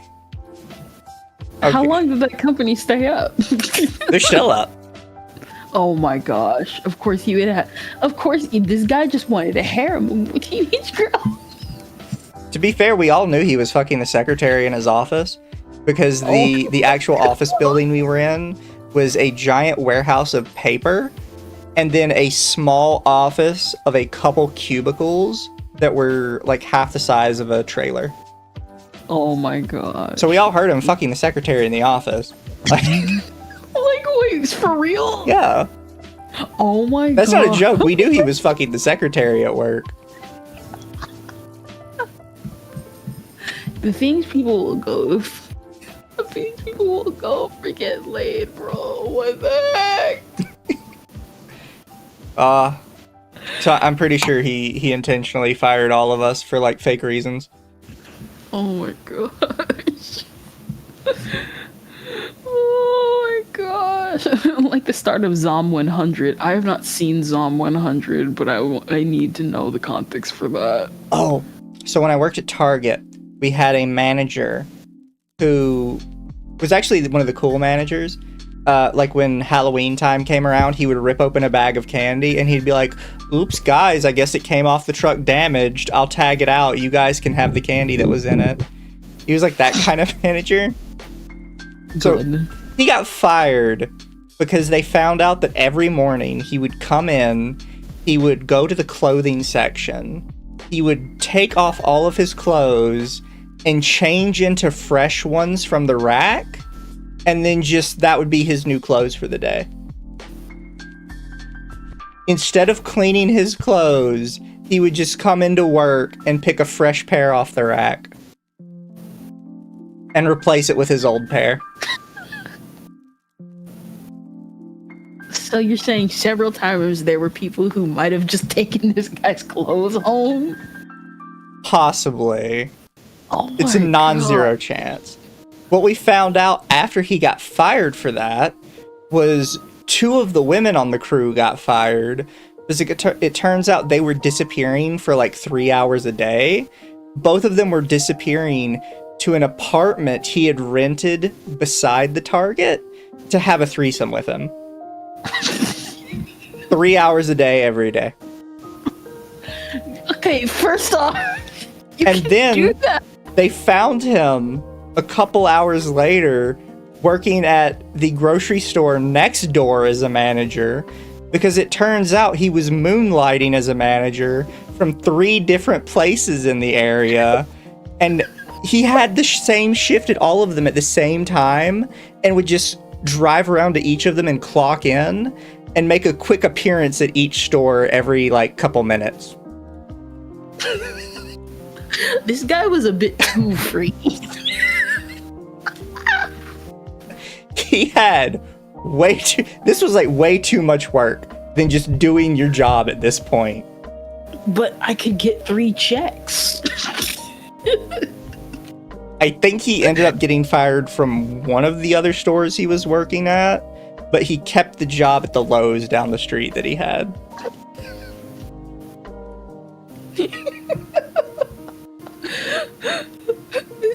I don't know what. It feels like a movie I've seen, but like I know I haven't seen it. He was working at 3 different stores. He was having threesomes with 2 girls from our store in the apartment next door for like 3 hours a day. And he was robbing the store we worked at, and probably the other 2, on the regular, in the weirdest ways possible. Not one chick for each woman. Only proves he was a great man. That's what it is. This sounds like something straight out of Masters of Disguise. Have you seen that movie? I have, yeah. Oh my gosh. He was, I think he was probably the weirdest one we had at Target, but there was another weird guy we had at Target who, and I've mentioned this story on stream before, but it's been a long time. We'd have a guy come in, he would work for a little bit, he'd go missing for a little bit, and then he'd come back, and it's like he had amnesia. He had to be reminded about everything we just told him before. And this would happen every day, all the time. Well, we found out what was going on with him and why this guy had, like, temporary amnesia. When him and his brother showed up at the same time. And turns out they were twins pretending to be the same person. And they were just splitting the check. Hey, you can't say at least they weren't. You can't say they weren't efficient. Yeah, so Oh, one of them would come in and work the first half of the day. He would leave, and then his brother would come in the second half of the day. And I think it was a holiday or something, which is why they got mixed up, and they both showed up at the same day. That's less money for each, though. They were young enough that they were probably still at home with their parents, and it was probably just a way to convince their parents that they had gotten a job. It's so funny. It's efficiency in its finest, guys. Where you meet these Family Guy characters? Just work in a grocery store, bro. Listen, there's a reason why those memes of what you can find in a Target took off. Even not in a grocery store. Like, I work in a warehouse now. And I mentioned this the other day. We just lost a guy the other day because he had at least one sexual harassment claim from every single section in the warehouse. At least one. Sometimes 2 to 3. At some point, stop moving him from section to section. Just fire him. Oh no, he was in the same section the whole time. He would just leave his section, go somewhere else, harass somebody, and then come back. And I wasn't even supposed to know, right? Because that's one of those things that they keep under wraps when they get fired. But I show up to work and my manager's like sitting in his office, and every time I come in, I go to talk to the manager to see what's up. And he's just in his office going, that fucking dude can't keep his fucking hands to himself. What the fuck is wrong with him? Listen, it worked, didn't it? I'm like, hey boss, what's the problem? And he's like, so-and-so got fucking fired because he kept touching people.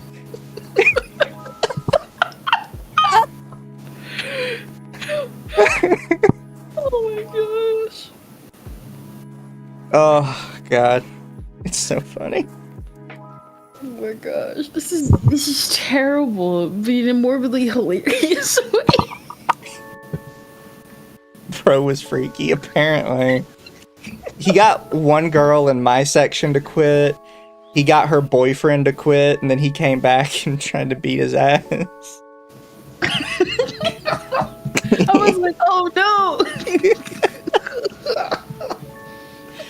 I was like, oh no, he got her fired. Oh good, he got beat up. He didn't get her fired, she just quit.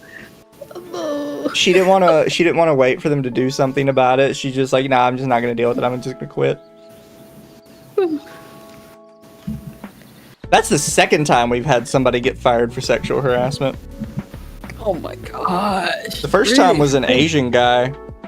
And what's funny is he didn't get fired for sexual harassment in the store. He got fired for sexual harassment because people from the Starbucks next door came over to complain about him coming in harassing the baristas every day. Why is it always the baristas? I don't know. It's always the baristas. And apparently the allegations from the Starbucks baristas were like so bad, they're like, nah, get the fuck out of here. There's the lady who tripped on the cheese. They hired somebody who had a pre-existing back injury that she hid. And she claimed in the break room she slipped on a piece of cheese that somebody had dropped and broke her back that way. The problem is she had already gone to the doctor before, so there was a paper trail of where her injury actually came from. And she was just trying to get us to pay for it. I never figured out what happened with that, but I knew she was suing us for workers' comp. Why cheese? I don't know. I guess cheese is slippery. She claimed the cheese was slick, I guess.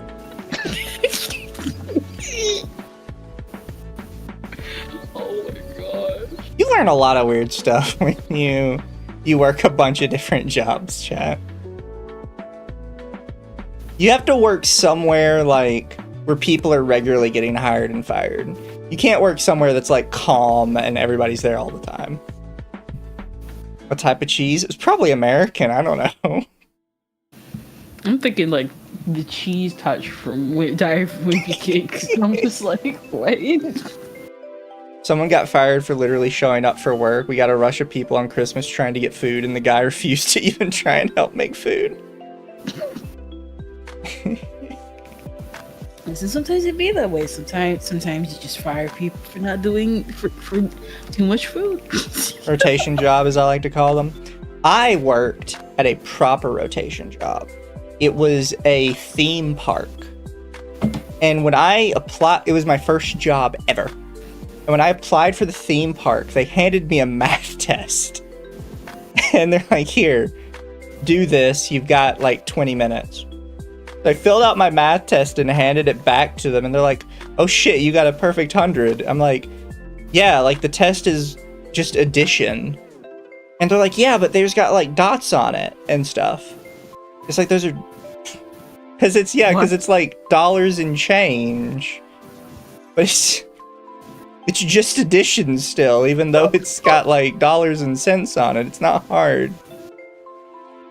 And they're like, yeah, well, that puts you in like the top percentile of worker. So if you want, you can work in the Seasons Pass Enrollment Center or in the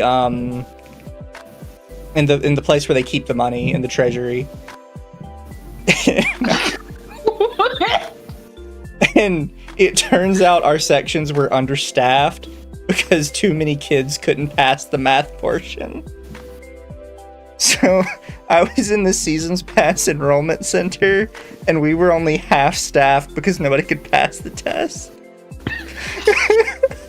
I'm so confused. And it was just basic addition.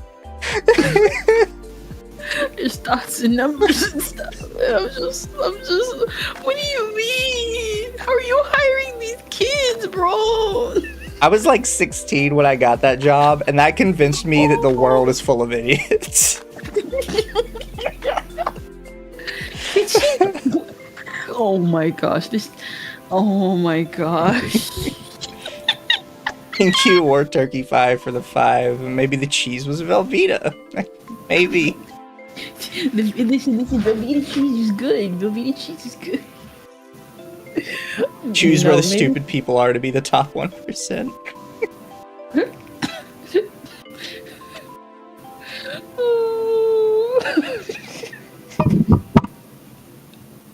Dots, you mean decimals? No, she was calling them dots because the way the test was formulated, it wasn't like 5.01 for $5.01.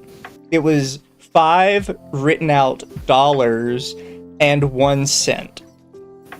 And I guess that was supposed to, like, that was throwing people off. So when she saw me write stuff down, when she saw like my work on the test, she was confused because I would write stuff down as like 5.01 plus 6.24, that kind of stuff. And she was like, how did you do that? It's like, that's how you do it. Like, that's... You know, maybe this is what movies were talking about back in the day, about kids who would just run away from school and join the circus and become just uneducated carnies. I guess. My former place got fired because the fingerprint reader we all had to use to clock in and clock out wouldn't read his one day. He burned his fingerprints off? Nah, we're just gonna delete you from existence. Filling out a form for my first job in the manager's office, and we 16 years old. One of the only ones is a crew of 20-something to not get confused when the form asked for county. I guess everybody got confused with the term county. I'm sorry for keeping you over, by the way. I just like kind of going down the list of things I remember while we're on it. No, this is entertaining, bro. I love stuff like this. This is practically what I do on my streams anyway. Fair. Listen, I never had a proper like job, but I could tell you some weird stories about like, dang, did you really do that?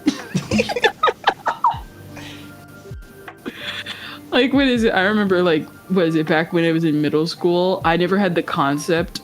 I was, like, into anime, but I didn't have the concept of people being, like, I never understood that people could be jealous of your bodies. And I remember this one girl, I was, like, hanging out with my anime friends. This one girl got, like, super jealous of me. And I didn't know it at the time, and she tried to start a fight with me. And she was like, she like screamed out. I don't remember what she said exactly, but she was like, man, something push-up bra. And the reason she said that was because I was like super well endowed as a kid, and I was so confused by the insult that I went home confused for the rest of the day until I went to my mom and was like, hey, so what's a push-up bra? Kendra was stacked, chat. Listen, I was stacked and I knew it back then. Well, apparently you didn't know it. That's the problem. I'm like, what? I'm like, I know I have a large chest, but I didn't know people could be jealous of that because I was watching anime with like big boobed women anyway, and I was like super proud because I'm like, there are women in anime who look like that too.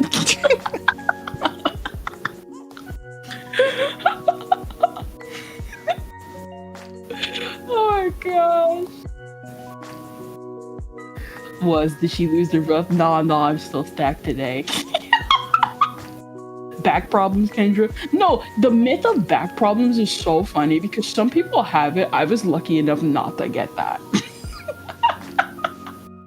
The only way you have back problems is if you're just careless. Fair.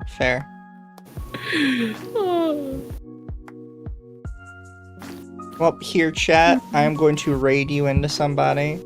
And the poll seems done with 143 votes. Looks like the winner is Rebecca from Cyberpunk.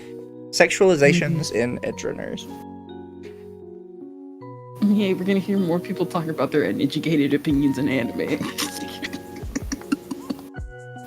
I believe I have it saved in my Discord. Apparently Royan sent something as well. Oh yeah, he sent it to me too while we were chatting. They're talking about, what is it? He sent me a video. Zako. Yep. Most hated Vocaloid song. It's not even really that bad. It's literally like suggestive and not even really suggestive compared to most Vocaloid songs. It's like super freaking tame.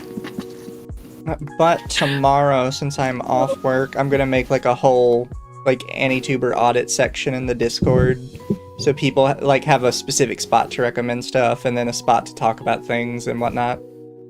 Oh, amazing! But night, everybody. Y'all do good. Tuesday, I have Espiritu on, and we're gonna bitch about Fire Emblem and Fire Emblem being terrible. Because I really hate new Fire Emblem. I want to catch up on my Fire Emblem lore. This is not me shilling. I want to catch up on Fire Emblem lore, so I'm gonna tune in. I could talk for hours about Fire. I just can't get into it because I'll be here the rest of the night. Bye, chat. Bye.